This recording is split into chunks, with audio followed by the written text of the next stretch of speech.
നമസ്കാരം. News and views ആരംഭിക്കുന്നു. PM cares fund ഭരണഘടനാ പ്രകാരം രൂപീകരിച്ചതല്ലെന്നും സ്വീകരിക്കുന്ന പണം ഖജനാവിലേക്ക് പോകുന്നില്ലെന്നും കേന്ദ്ര സർക്കാർ. കേന്ദ്ര സർക്കാരിന് യാതൊരു നിയന്ത്രണവും ഇല്ലാത്ത ഫണ്ടാണ് PM കെയേഴ്സ് എന്ന് പറയുന്നത് പ്രധാനമന്ത്രിയുടെ ഓഫീസ് തന്നെയാണ്. പറഞ്ഞത് സത്യവാങ്മൂലമായി ദില്ലി ഹൈക്കോടതിയിലും. പ്രധാനമന്ത്രിയുടെ പേരിൽ ദേശീയ ദുരിതാശ്വാസ ഫണ്ട് ഉള്ളപ്പോൾ സർക്കാരിൻ്റെ നിയന്ത്രണമോ വിവരാവകാശ പ്രകാരം സുതാര്യതയോ അവകാശപ്പെടാനാകാത്ത PM കെയേഴ്സ് എന്തിനു വേണ്ടിയാണ്? CAG ഓഡിറ്റിൻ്റെ പരിധിയിലും ഫണ്ട് വരുന്നില്ല എന്ന് പറയുമ്പോൾ വിവാദം കത്തിപ്പുകയുകയാണ്. ന്യൂസ് ആൻഡ് വ്യൂസ് ചർച്ച ചെയ്യുന്നത് ഇന്ന് ഈ വിഷയമാണ്. ആദ്യം പ്രധാന തലക്കെട്ട്. അസമിൽ കർഷകർക്കെതിരെ പോലീസ് നടത്തിയത് ന്യൂനപക്ഷ വേട്ടയെന്ന് CPIM. സിറ്റിംഗ് ജഡ്ജിയുടെ മേൽനോട്ടത്തിൽ അന്വേഷണം വേണമെന്ന് സീതാറാം യെച്ചൂരി. PM കെയേഴ്സിൽ നടക്കുന്നത് വൻ കൊള്ളയെന്നും യെച്ചൂരി. സംസ്ഥാനത്ത് സ്കൂൾ വിദ്യാർത്ഥികൾക്ക് ഉച്ചഭക്ഷണത്തിന് പകരം അലവൻസ്. ഒരു ബെഞ്ചിൽ 2 കുട്ടികൾ മാത്രം. സ്കൂൾ തുറക്കുന്നതിന്റെ മാർഗരേഖ 5 ദിവസത്തിനുള്ളിലെന്ന് വിദ്യാഭ്യാസ മന്ത്രി വി ശിവൻകുട്ടി. +1 ആദ്യ പരീക്ഷ എഴുതി വിദ്യാർത്ഥികൾ. കേരളത്തിന്റെ ആരോഗ്യ മേഖലയ്ക്ക് വീണ്ടും കേന്ദ്രത്തിന്റെ അംഗീകാരം. കേരളത്തിന് 3 ദേശീയ പുരസ്കാരങ്ങൾ കൂടി. സൗജന്യ ചികിത്സയിൽ കേരളം രാജ്യത്ത് 1ാമത്.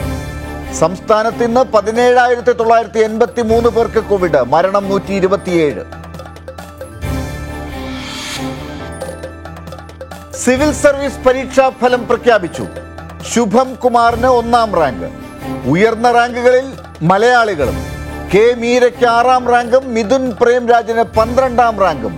കരിഷ്മ നായർക്ക് 14ാം റാങ്കും P ശ്രീജയ്ക്ക് 20ാം റാങ്കും.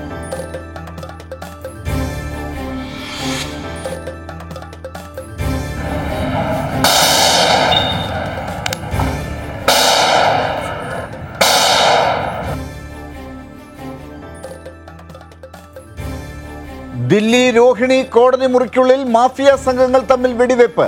കുപ്രസിദ്ധ ഗുണ്ടാത്തലവനടക്കം 4 പേർ കൊല്ലപ്പെട്ടു.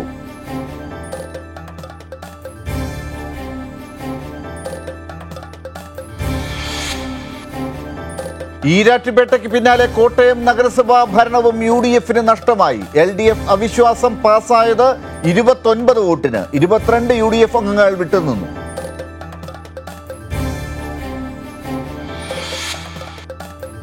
മോദി ബൈഡൻ കൂടിക്കാഴ്ച അല്പസമയത്തിനുള്ളിൽ. അഫ്ഗാൻ പ്രധാന ചർച്ചാ വിഷയമാകും. പാക് കേന്ദ്രീകൃത ഭീകരവാദം ഇന്ത്യക്കും അമേരിക്കയ്ക്കും ഭീഷണിയെന്ന് കമല ഹാരിസ്.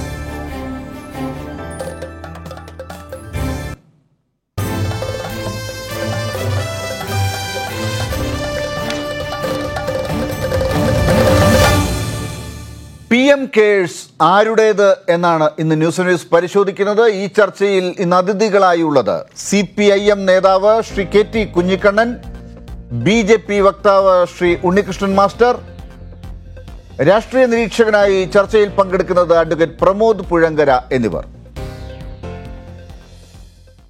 ഏറ്റവും ആദ്യം ശ്രീ ഉണ്ണികൃഷ്ണൻ മാസ്റ്ററോട് തന്നെയാണ് ചോദിക്കുന്നത്. ശ്രീ ഉണ്ണികൃഷ്ണൻ മാസ്റ്റർ, സർക്കാരിൻ്റേതാണ് എന്ന് പറയാനും അവകാശപ്പെടാനും അതിനു വേണ്ട രേഖകൾ സംഘടിപ്പിക്കാനും ആളുകൾ നെട്ടോട്ടമോടുന്ന കാലത്താണ് പ്രധാനമന്ത്രിയുടെ പടം വെച്ച് പ്രധാനമന്ത്രിയുടെ ഓഫീസ് കൈകാര്യം ചെയ്യുന്ന സർക്കാരിൻ്റെ ഉദ്യോഗസ്ഥർ പങ്കാളികളായി വരുന്ന ഫണ്ട്, ഘോഷിച്ചു വന്ന ഫണ്ട് ഇപ്പോൾ സർക്കാരിന് യാതൊരു നിയന്ത്രണവുമില്ലാത്ത, സർക്കാരിൻ്റേതല്ല എന്ന പ്രഖ്യാപനം വരുന്നത്, സത്യവാങ്മൂലം കോടതിയിൽ പറയുന്നത് എന്തിന്?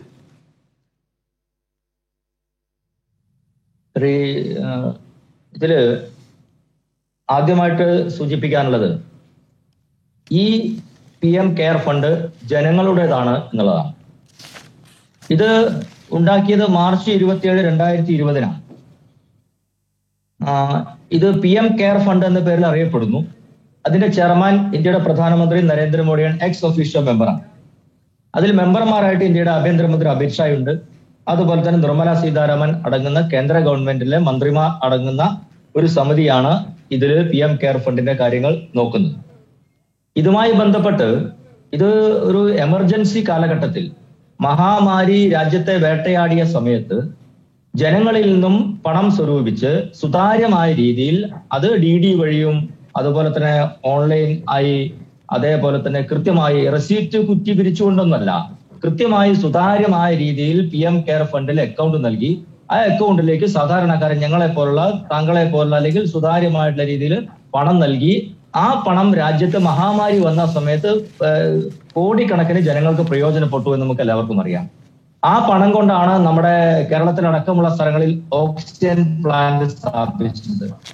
ആ പണം കൊണ്ടാണ് ജില്ലാ ആശുപത്രിയിൽ പല സൗകര്യങ്ങൾ ഒരുക്കിയത്, വെന്റിലേറ്റർ ഒരുക്കിയിട്ടുണ്ടായിരുന്നു. അപ്പൊ മഹാമാരി കാലഘട്ടത്ത് ജനങ്ങൾക്ക് വളരെ പെട്ടെന്ന് നൂലാമാലകളൊന്നും ഇല്ലാതെ വളരെ പെട്ടെന്ന് ഈ പണം സ്വരൂപിക്കാനും പണം ചെലവാക്കാനും കഴിയുന്ന രീതിയിലുള്ള ഒരു ഫണ്ടാണ്. വ്യക്തമാണ്. ഉണ്ണികൃഷ്ണൻ മാസ്റ്റർ പറഞ്ഞ ആദ്യ ഭാഗം വളരെ കൃത്യമാണ്. അതുകൊണ്ട് തന്നെ ഉണ്ണികൃഷ്ണൻ മാസ്റ്റർ ചോദിക്കട്ടെ, ഞാൻ ചോദിച്ചത് എന്തിനാണ് ഈ ഇത്രയും സുതാര്യമെന്ന് അങ്ങ് പറയുന്ന ജനങ്ങളുടേത് എന്നൊക്കെ പറയുന്ന ഈ ഫണ്ട് സർക്കാർ ഫണ്ടല്ല എന്ന് പറയുന്നത്, സർക്കാരിൻ്റെ നിയന്ത്രണം ഈ കാര്യത്തിൽ ഇല്ല എന്ന് പറയുന്നത്, ഇതിൽ RTI പ്രകാരം കണക്ക് പങ്കുവെക്കില്ല എന്നൊക്കെ പറയുന്നത്, ഇതൊക്കെ ആയിക്കൂടെ? അല്ല, ഞാൻ പറയാം. അത് വളരെ കൃത്യമായി ഇതിൽ യാതൊന്നും ഒളിച്ചു വെക്കാനില്ലാതെ ഹൈക്കോടതിയിൽ സത്യവാങ്മൂലം ആണ് നൽകിയിട്ടുള്ളത്. അപ്പൊ അതിനർത്ഥം ഇതിൽ യാതൊന്നും ഒളിച്ചു വെക്കാനില്ല, ഇത് സുതാര്യമാണ്, ഇത് ജനങ്ങളുടെ പണമാണ് എന്ന് കൃത്യമായി കേന്ദ്ര ഗവൺമെന്റ് കോടതിയിൽ ധരിപ്പിച്ചിട്ടുണ്ട്. ശ്രീ ഉണ്ണികൃഷ്ണൻ മാസ്റ്റർ, ഈ സർക്കാരിന്റെ കാര്യങ്ങൾ ജനങ്ങളിൽ നിന്ന് ഒളിച്ചു വെക്കാനില്ലെങ്കിൽ RTI പ്രകാരം അവർക്ക് അതിന്റെ വിവരങ്ങൾ നൽകേണ്ടതാണ്. അതാണ് നമ്മുടെ രാജ്യത്തെ വിവരാവകാശ നിയമത്തിന്റെ അന്തസത്ത എന്ന് പറയുന്നത്. അത് കാറ്റിൽ പറക്കുന്ന രീതിയിൽ എന്തിനാണ് അതിൽ നിന്ന് പിന്മാറുന്നത്? സുതാര്യത ഉണ്ട് എന്ന് നിങ്ങൾ വാക്കാൽ പറഞ്ഞാൽ പോരല്ലോ, അത് പ്രവർത്തിച്ച് കാട്ടണ്ടേ? അതാ ഞാൻ പറയാം. ഇതൊരു ട്രസ്റ്റ് എന്ന രീതിയിലാണ് ഇത് പ്രവർത്തിച്ചുകൊണ്ടിരിക്കുന്നത്. ആ ട്രസ്റ്റുമായി ബന്ധപ്പെട്ട വിഷയത്തിൽ ആർട്ടിക്കിൾ ഭരണഘടനയുടെ 12ാം അനുച്ഛേദത്തിൽ പെടുന്ന കാര്യമല്ലാത്തതുകൊണ്ട് അത് പുറത്തു പറയേണ്ട ആവശ്യമില്ല എന്നുള്ള നിയമപ്രകാരമായുള്ള കാര്യം തന്നെയാണ്. അത് നിയമപരമായിട്ടുള്ള കാര്യമാണ്. അതുകൊണ്ട് അത് പുറത്തു പറയേണ്ട ആവശ്യമില്ല. അതിൽ ഫണ്ട് ആരൊക്കെയാണ് നൽകുന്നത് എന്ന കാര്യങ്ങൾ പുറത്തു വിടേണ്ട ആവശ്യമില്ല. പക്ഷെ അത് ചെലവാക്കുന്ന എല്ലാം തന്നെ വെബ്സൈറ്റിൽ പ്രസിദ്ധീകരിക്കുന്നുണ്ട്. എത്ര രൂപയാണ് ചെലവാക്കുന്നത്, എന്താ ആവശ്യത്തിന് ചെലവാക്കുന്നു, ഈ കാര്യങ്ങളെല്ലാം തന്നെ ജനങ്ങൾക്ക് മുന്നിൽ വെച്ചുകൊണ്ടാണ് ഇത് മുന്നോട്ട് പോകുന്നത്. ആകെയുള്ള ഒരു വിഷയം വിവരാവകാശ നിയമപ്രകാരം ഇത് ലഭിക്കുന്നില്ല എന്നൊരു കാര്യം മാത്രമാണ് താങ്കൾക്ക് ഈ വിഷയമായി സൂചിപ്പിക്കാനുള്ളത്. ഇതിന്റെ ചെലവിനെ കുറിച്ചോ അല്ലെങ്കിൽ ഇതിൽ അഴിമതി ഉണ്ടോ അല്ലെങ്കിൽ ഇത് മറ്റു കാര്യങ്ങളുണ്ടോ എന്നതിനെ കുറിച്ചൊന്നും നമുക്ക് യാതൊരു തരത്തിൽ ആശങ്കയും ഇതില്ല. ഈ കാര്യത്തിൽ എവിടെയാണ് ഒഴിയുന്നത് ശ്രീ ഉണ്ണികൃഷ്ണൻ മാസ്റ്റർ? കാരണം ഇതിനകത്ത് ഇപ്പോൾ പ്രധാനമന്ത്രിയുടെ പടം ഉപയോഗിക്കുന്നുണ്ട്. അങ്ങ് പറഞ്ഞതുപോലെ ഇതിന്റെ കോ ട്രസ്റ്റികളായി ആഭ്യന്തര, പ്രതിരോധ, ധനകാര്യ മന്ത്രിമാർ ഉണ്ട്. പ്രധാനമന്ത്രി തന്നെയാണ് ഇതിൻ്റെ എക്സ് ഒഫീഷ്യോ ചെയർമാനായി വരുന്നത് എന്നൊക്കെ വരുമ്പോൾ ഇവിടെ ഒരു ദുരിതാശ്വാസ നിധി, ദേശീയ ദുരിതാശ്വാസ നിധി തന്നെയുണ്ട് പ്രധാനമന്ത്രിയുടെ പേരിൽ. അതിലേക്ക് ആളുകൾ പണം കൊടുക്കാൻ തയ്യാറാകുന്ന ഘട്ടത്തിൽ അതൊക്കെ ഈ PM കെയേഴ്സിലേക്ക് വരാൻ ഇടയാക്കുന്ന രീതിയിലുള്ള പരസ്യങ്ങളാണ് അതിൻ്റെ പിന്നാലെ പോയത്. ആ സുതാര്യത പോലും ഈ PM ദുരിതാശ്വാസ ഫണ്ടിനുള്ള സുതാര്യത പോലും ഇല്ലാത്ത ഈ ഫണ്ടിലേക്ക് പണം എത്തിച്ചതിന് ശേഷം ഇപ്പോൾ ഈ രീതിയിൽ പറയുന്നത് എന്തിനാണ്? സർക്കാരിലെ ജീവനക്കാരിൽ നിന്ന് പണം അതിലേക്ക് വന്നിട്ടുണ്ട്, പൊതുമേഖലാ സ്ഥാപനങ്ങളിൽ നിന്നുള്ള ഫണ്ടിൻ്റെ ഓഹരികൾ ഇതിലേക്കൊക്കെ സംഭാവനയായി വന്നിട്ടുണ്ട്. ഇതൊക്കെ കിട്ടിയതിന് ശേഷം ഇപ്പോൾ ഒരു സാങ്കേതികതയുടെ പേരിൽ ഇങ്ങനെ സുതാര്യതയെ കാറ്റിൽ പറത്തുന്നത് എന്തിനാണ്? ഞാൻ പറയാം. നരേന്ദ്രമോദിയുടെ ഗവൺമെന്റ് അധികാരത്തിൽ വന്നത് 2014 രണ്ടാം നരേന്ദ്രമോദി ഗവൺമെന്റ് 2019 അധികാരത്തിൽ വന്നു. ആദ്യത്തെ 5 വർഷമൊന്നും ഈ PM കെയർ ഫണ്ടൊന്നും ഉണ്ടാക്കിയിട്ടില്ല. ഈ PM കെയർ ഫണ്ട് ഉണ്ടാക്കാനുണ്ടായ സാഹചര്യം എന്തായിരുന്നു? 2020 മാർച്ച് 27 ഇതുമായി ബന്ധപ്പെട്ട ഫണ്ട് ഉണ്ടാക്കി. എന്തായിരുന്നു സാഹചര്യം?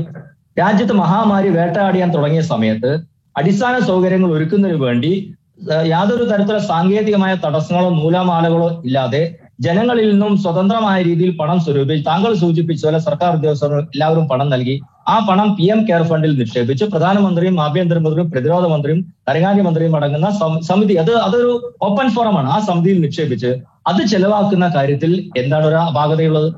ആ പണം മറ്റാവശ്യങ്ങൾക്ക് ഉപയോഗിക്കുന്നല്ലോ. ഇപ്പൊ കേരളത്തിൽ സാലറി ചാലഞ്ച് വഴിയും അതുപോലെ തന്നെ വാക്സിൻ ചാലഞ്ച് ഒക്കെ സ്വരൂപിച്ച പണം കേരളത്തിലുണ്ടല്ലോ. ആ പണത്തിന്റെ അവസ്ഥ എന്താണെന്ന് നമുക്ക് എല്ലാവർക്കും അറിയാം. എന്താണ് അതിന്റെ അവസ്ഥ? കേരളത്തിൽ ഏതെങ്കിലും പണം ഇപ്പോ ദുരിതാശ്വാസ നിധിയിലേക്ക്, മുഖ്യമന്ത്രിയുടെ ദുരിതാശ്വാസ നിധിയിലേക്ക് കേരളത്തിൽ ഒരുപാട് പണം ഇതുപോലെയൊക്കെ കൊടുത്തിട്ടുണ്ടല്ലോ, പല മേഖലകളിൽ നിന്ന് വന്നിട്ടുണ്ടല്ലോ.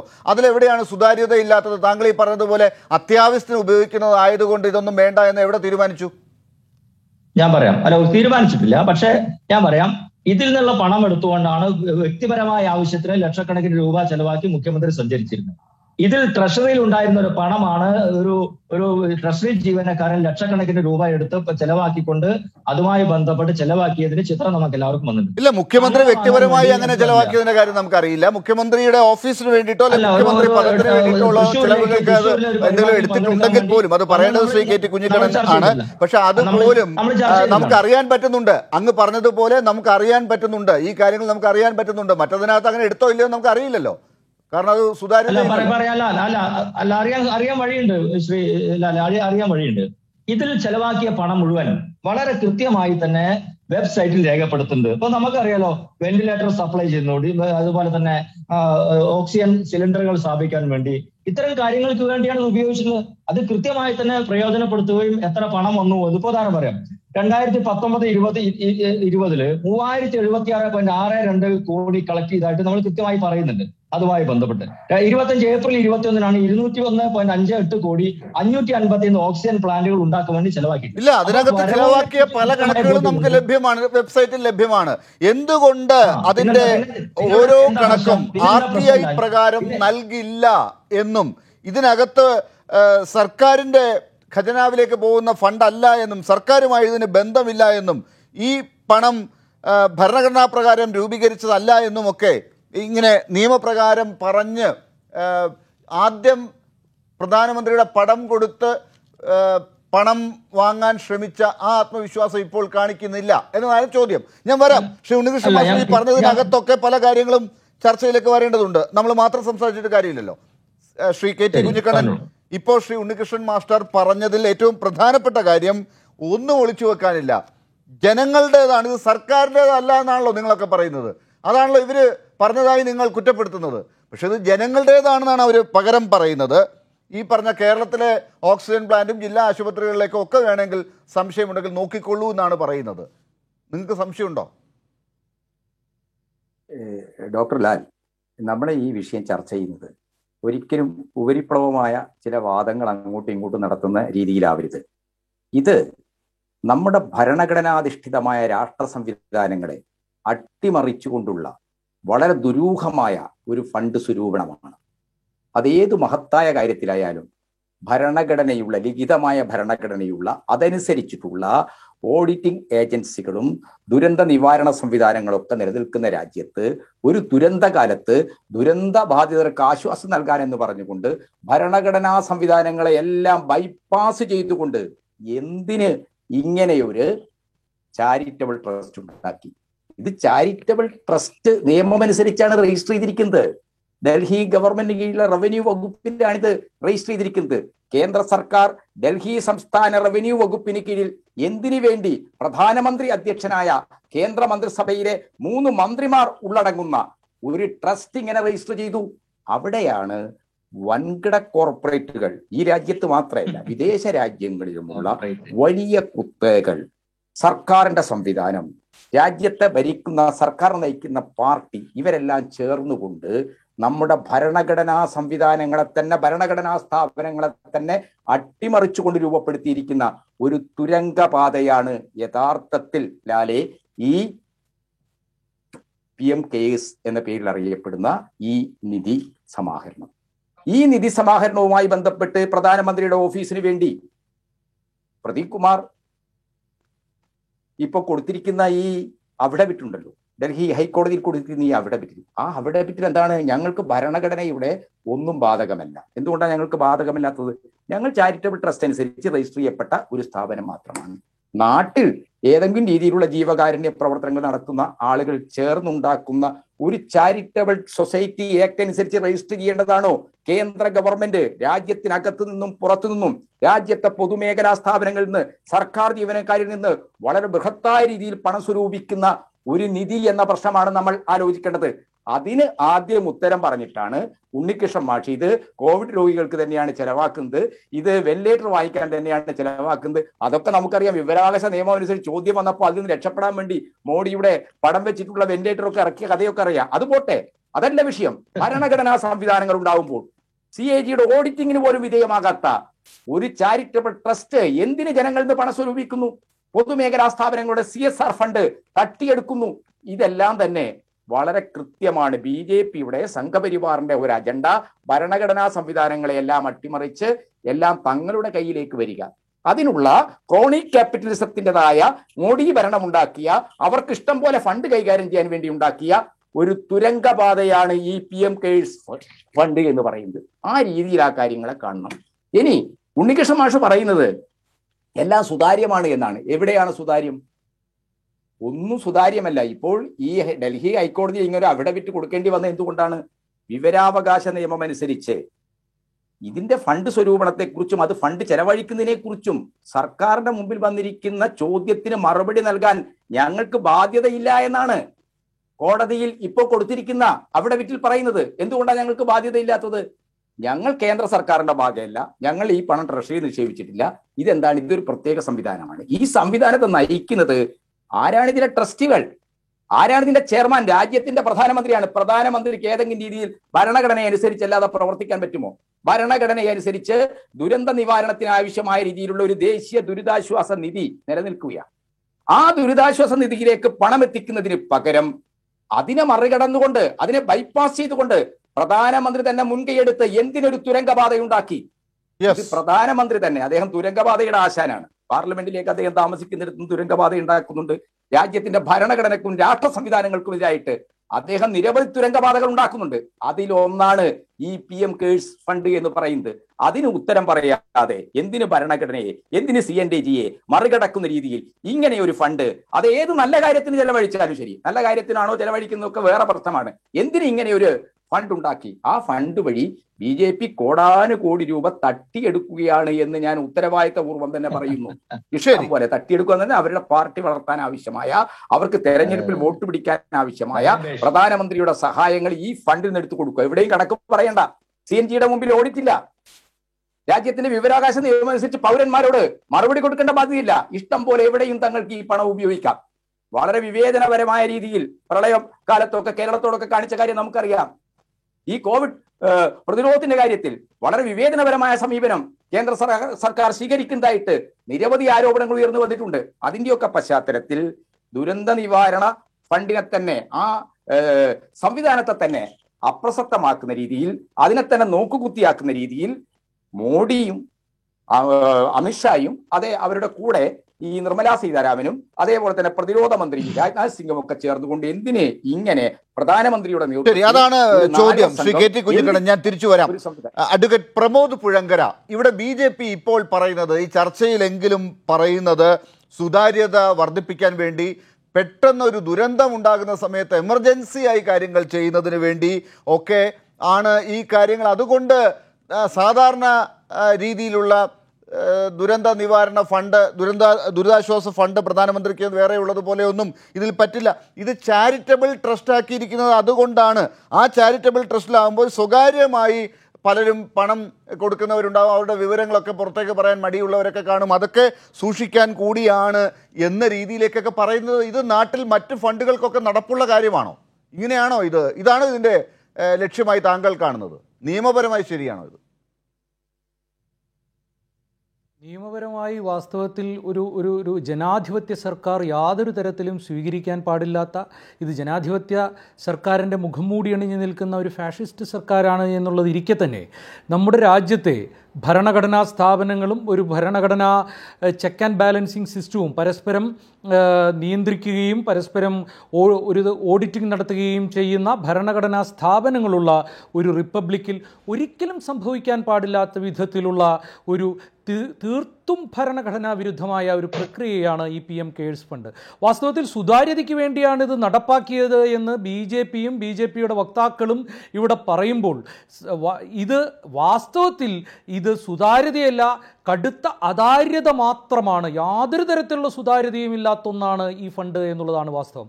ഒരു ജനാധിപത്യ സംവിധാനത്തിലെ ഒരു ഭരണകൂടം എന്ന് പറയുന്നത്, ഒരു സർക്കാർ എന്ന് പറയുന്നത് എങ്ങനെയാണ് അതിൻ്റെ പണം ചെലവഴിക്കേണ്ടത് എന്നുള്ളതിനെക്കുറിച്ച് നമ്മുടെ രാജ്യത്ത് ഏതാണ്ട് 3/4 നൂറ്റാണ്ടോളം കാലമായി നമ്മുടെ ഭരണഘടനാ സംവിധാനത്തിൽ നിലനിൽക്കുന്ന ചില മാനദണ്ഡങ്ങളുണ്ട്. അതായത് ഈ രാജ്യത്ത് ചെലവഴിക്കപ്പെടുന്ന ഓരോ രൂപയ്ക്കും ഐഡിയലി അത് പാർലമെൻറ്റിനോട് കണക്ക് പറയണം. അത് ജനങ്ങളോട്, അത് പാർലമെൻറ്റിനോട് കണക്ക് പറയുന്നു എന്നുള്ളതിൻ്റെ അർത്ഥം, അല്ലെങ്കിൽ നിയമസഭകളോട് കണക്ക് പറയുന്നു എന്നുള്ളതിൻ്റെ അർത്ഥം, ബജറ്റിൽ കൃത്യമായി വകയിരുത്തുന്നു എന്നുള്ളതിൻ്റെ അർത്ഥം ജനങ്ങളോട് കണക്ക് പറയുന്നു എന്നുള്ളതാണ്. ഇപ്പോൾ വിവരാവകാശ നിയമം അനുസരിച്ച് ജനങ്ങളോട് നേരിട്ട് തന്നെ കണക്ക് പറയാൻ ഈ രാജ്യത്തെ സർക്കാർ ബാധ്യസ്ഥരാണ്. അതിനു പകരം മോദി എന്താ ചെയ്തത്? പാർലമെൻറ്റിനെ മറികടന്നുകൊണ്ട് നിയമനിർമ്മാണങ്ങൾ നടത്തുന്നതിന് രാജ്യസഭയുടെയും ലോക്സഭയുടെയും 2/3 ഭൂരിപക്ഷമോ അല്ലെങ്കിൽ 2 സഭകളുടെയും അംഗീകാരമോ വേണ്ട തരത്തിലുള്ള നിയമനിർമ്മാണങ്ങൾക്ക് പകരം അത് മണി ബില്ലായി അവതരിപ്പിക്കുന്ന ഒരു ആധാർ പോലും അങ്ങനെയൊക്കെ കൊണ്ടുവന്ന പാർലമെൻറ്റിൻ്റെ അവകാശങ്ങളെപ്പോലും ഹനിക്കുന്ന, അതുവഴി ജനങ്ങളുടെ അവകാശങ്ങളെ ഹനിക്കുന്ന ജനാധിപത്യ വിരുദ്ധമായ ഒരു ഭരണ സംവിധാനം നടത്തിക്കൊണ്ടുവരികയാണ് ഒന്നാം മോദി സർക്കാർ. ഇപ്പോൾ 2ാം മോദി സർക്കാരും അതിൻ്റെ തുടർച്ചയായാണ് ഈ PM കെയർസ് ഫണ്ട് എന്നുള്ള തട്ടിപ്പ് നടക്കുന്നത്.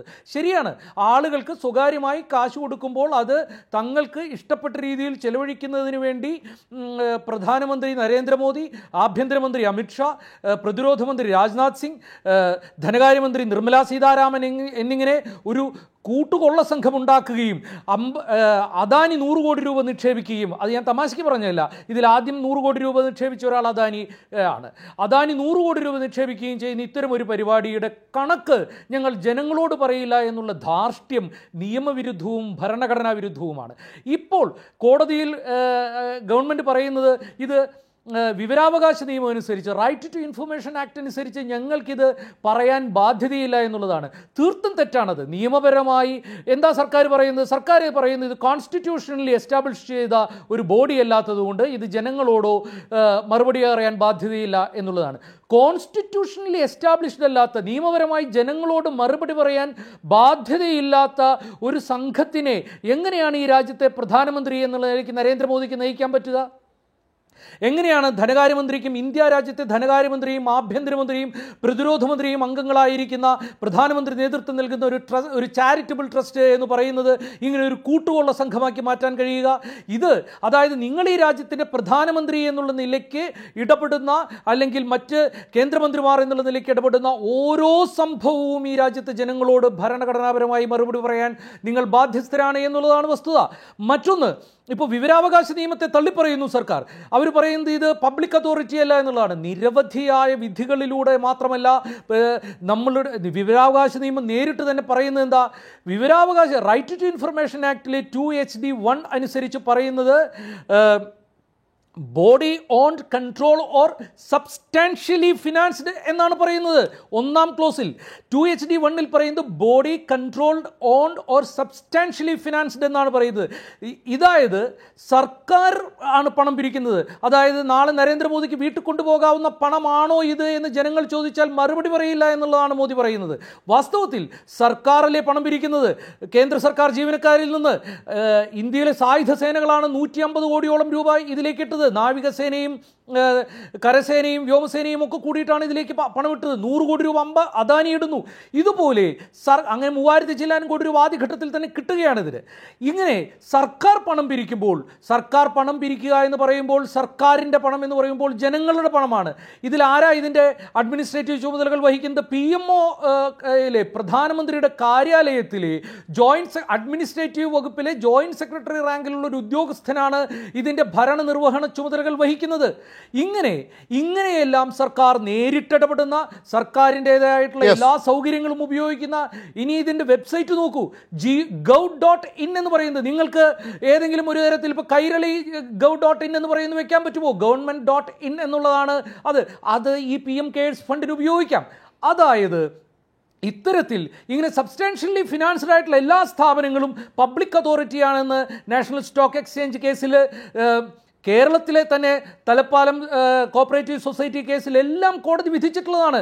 സർക്കാർ നേരിട്ട് ഇടപെടുകയും സർക്കാർ ഒരു തരത്തിൽ ഫിനാൻസ് ചെയ്യുകയും സറഗേറ്റ് ഫിനാൻസ് ആയാൽ പോലും അത് പബ്ലിക് അതോറിറ്റിയാണ്, ജനങ്ങൾക്ക് വിവരങ്ങൾ നൽകാൻ ബാധ്യസ്ഥരാണ് എന്നുള്ളത് ഇവിടെ പറയുകയാണ്. ഞാൻ തിരിച്ചു വരാം. താങ്കൾ പറയുന്നത് കൂടുതൽ കാര്യങ്ങളുണ്ട്, അത് അടുത്ത ഘട്ടത്തിൽ താങ്കൾക്ക് വിശദീകരിക്കാം. ശ്രീ ഉണ്ണികൃഷ്ണൻ മാസ്റ്റർ, ഈ ചാരിറ്റബിൾ ട്രസ്റ്റ് എന്നൊക്കെ പറയുന്നത് കേരളത്തിൽ ഒരു തമാശ പോലെ ആളുകൾ കേൾക്കുന്നത് ഒരുപക്ഷെ ഈ ആറാം തമ്പുരാൻ സിനിമയിലൊരു ട്രസ്റ്റിനെ കുറിച്ച് പറയുന്നുണ്ട്. ഞാനും പിന്നെ സുഭദ്രയും പിന്നെ എന്താണ് അവർ മാത്രം അടങ്ങിയ ഒരു ട്രസ്റ്റ് എന്നുള്ള രീതിയിലൊക്കെ അങ്ങനെ ഒരു തമാശ പോലെ നമ്മുടെ സർക്കാരിൻ്റെ ഒരു ട്രസ്റ്റിനെ ഇങ്ങനെ ആക്കാൻ പാടില്ലാത്തതും അങ്ങനെ ആളുകൾ പറയുന്നുണ്ടെങ്കിൽ അതിനെ നമ്മളെല്ലാവരും എഴുന്നേറ്റ് നിന്ന് അപലപിക്കേണ്ടതുമായിട്ടുള്ള കാര്യമാണ്. അത്ര ഗൗരവത്തിൽ കാണേണ്ട ഒരു കാര്യമാണ്. ആ ഗൗരവം കൊണ്ടുവരേണ്ട ചോദ്യങ്ങൾക്കുള്ള ഉത്തരം ഹൈക്കോടതിയിൽ സർക്കാരിന് വേണ്ടി പറയുക എന്ന് പറഞ്ഞ് ഈ രീതിയിൽ പറയുക എന്ന് പറയുന്നത് എത്ര ബാലിശമായിട്ടാണ് ആളുകൾ എടുക്കുക. ഗൗരവമായി ഒരു ഫണ്ടിനെ കാണേണ്ടിടത്ത് നിങ്ങൾ ഇത് സംഘപരിവാറിൻ്റെ അജണ്ട നടപ്പിലാക്കാൻ വേണ്ടിയുള്ള ഒരു ഫണ്ടാക്കി മാറ്റുന്നു എന്ന് നിങ്ങളുടെ എതിരാളികളെ കൊണ്ട് പറയിക്കുന്നത് എത്രമാത്രം നിങ്ങൾ അതിനെ ഇങ്ങനെ ആക്കി മാറ്റിയിട്ടുണ്ട് എന്നതിൻ്റെ തെളിവല്ലേ? ഡോക്ടർ ലാൽ, ഇവിടെ CPM-ന്റെ പ്രതിനിധി ശ്രീ കുഞ്ഞിക്കണ്ണനും അഡ്വക്കേറ്റ് പ്രമോദിന്റെ ഒക്കെ ചിന്തിക്കുന്നത് ഇത് കേരളത്തിലെ CPM പോലുള്ള ഗവൺമെന്റ് നയിക്കുന്ന രീതിയിലാണ് നരേന്ദ്രമോദിയുടെ ഗവൺമെന്റ് എന്നുള്ളതാണ്. പ്രളയ ഫണ്ട് കട്ടുപിടിക്കുന്നു. അല്ല, അത് അല്ലാന്നാണ് ഞാൻ പറഞ്ഞത്. ഞാൻ അങ്ങനെ ചോദിച്ചത് ഇവിടുത്തെ ഗവൺമെന്റ് ചെയ്യുന്നത് പോലെ നിങ്ങൾ ചെയ്യുന്നില്ല എന്ന് തന്നെയാണ് ഞാൻ പറഞ്ഞത്. അല്ല, അവരുടെ ധാരണ ആ രീതിയിൽ അത്തരത്തിലാണെന്നാണ് ഇവരുടെ ധാരണ. ഇവരെല്ലാവരും തന്നെ സൂചിപ്പിച്ചു, ഇത് പ്രധാനമന്ത്രി ചെയർമാനായിട്ടുള്ള എക്സ് ഒഫീഷ്യൽ ചെയർമാനായിട്ടുള്ള ധനകാര്യമന്ത്രിയും അതുപോലെ പ്രതിരോധ മന്ത്രിയും അതുപോലെ തന്നെ അത്തരം ആൾക്കാരുള്ള ഒരു സമിതിയാണ് ഇതിനെ നിയന്ത്രിക്കുന്നത്, അല്ലെങ്കിൽ ഇതിന്റെ ചുമതലയുള്ളത് പ്രധാനമന്ത്രിയുടെ ഓഫീസിൽ നിന്നാണെന്ന് പറഞ്ഞു. അപ്പൊ അത്തരത്തിൽ വെറും ഒരു BJP-യുടെ പാർട്ടി ഓഫീസിൽ നിന്നല്ലല്ലോ ഇതിനെ നിയന്ത്രിക്കുന്നത്, പ്രധാനമന്ത്രിയുടെ ഓഫീസ് തന്നെയാണ് ഇതിനെ നിയന്ത്രിക്കുന്നത്. പ്രധാനമന്ത്രിയുടെ ഓഫീസിൽ നിന്ന് ആളുകൾ നിയന്ത്രിക്കുന്നത് ആയതുകൊണ്ട് ഇത് ആളുകൾക്ക് അറിയേണ്ടതില്ല എന്ന ഒരു തീരുമാനത്തിലേക്ക് എന്തിനാണ് പോകുന്നത്? അവർക്ക് എന്തെങ്കിലും പ്രത്യേകിച്ച് ഒരു പ്രത്യേക കഴിവ് വല്ലതും ഉണ്ടോ? പ്രധാനമന്ത്രിയുടെ ഓഫീസിലും ഈ രാജ്യത്തെ പൗരന്മാരും മനുഷ്യരൊക്കെ തന്നെയല്ലേ? അതിൽ ഒരു സുതാര്യത ഉണ്ടെന്ന് നിങ്ങൾ തെളിയിക്കുകയല്ലേ വേണ്ടത്? ഞാൻ പറയാം സുതാര്യത ഉണ്ട്. ഞാൻ പറയാം, ശ്രീ കുഞ്ഞിക്കണ്ണൻ സൂചിപ്പിച്ചു ഇതിന് ഓഡിറ്റ് ഒന്നുമില്ല. ഇതിന് ഓഡിറ്റ് ഉണ്ട്. CAG പാനലിലെ ചാർട്ടേഡ് അക്കൗണ്ടന്റ് ഓഡിറ്റ് ചെയ്യുന്ന ഫണ്ടാണിത്. മാത്രമല്ല അല്ലെന്നാ ഞാൻ CAG-യുടെ പാനലിലെ ചാർട്ടേഡ് അക്കൗണ്ട് ഓഡിറ്റ് ചെയ്ത് പണം സ്വീകരിക്കുന്നതിന് ഓൺലൈനിൽ ചെക്ക് DD വഴി സ്വീകരിക്കുന്നു.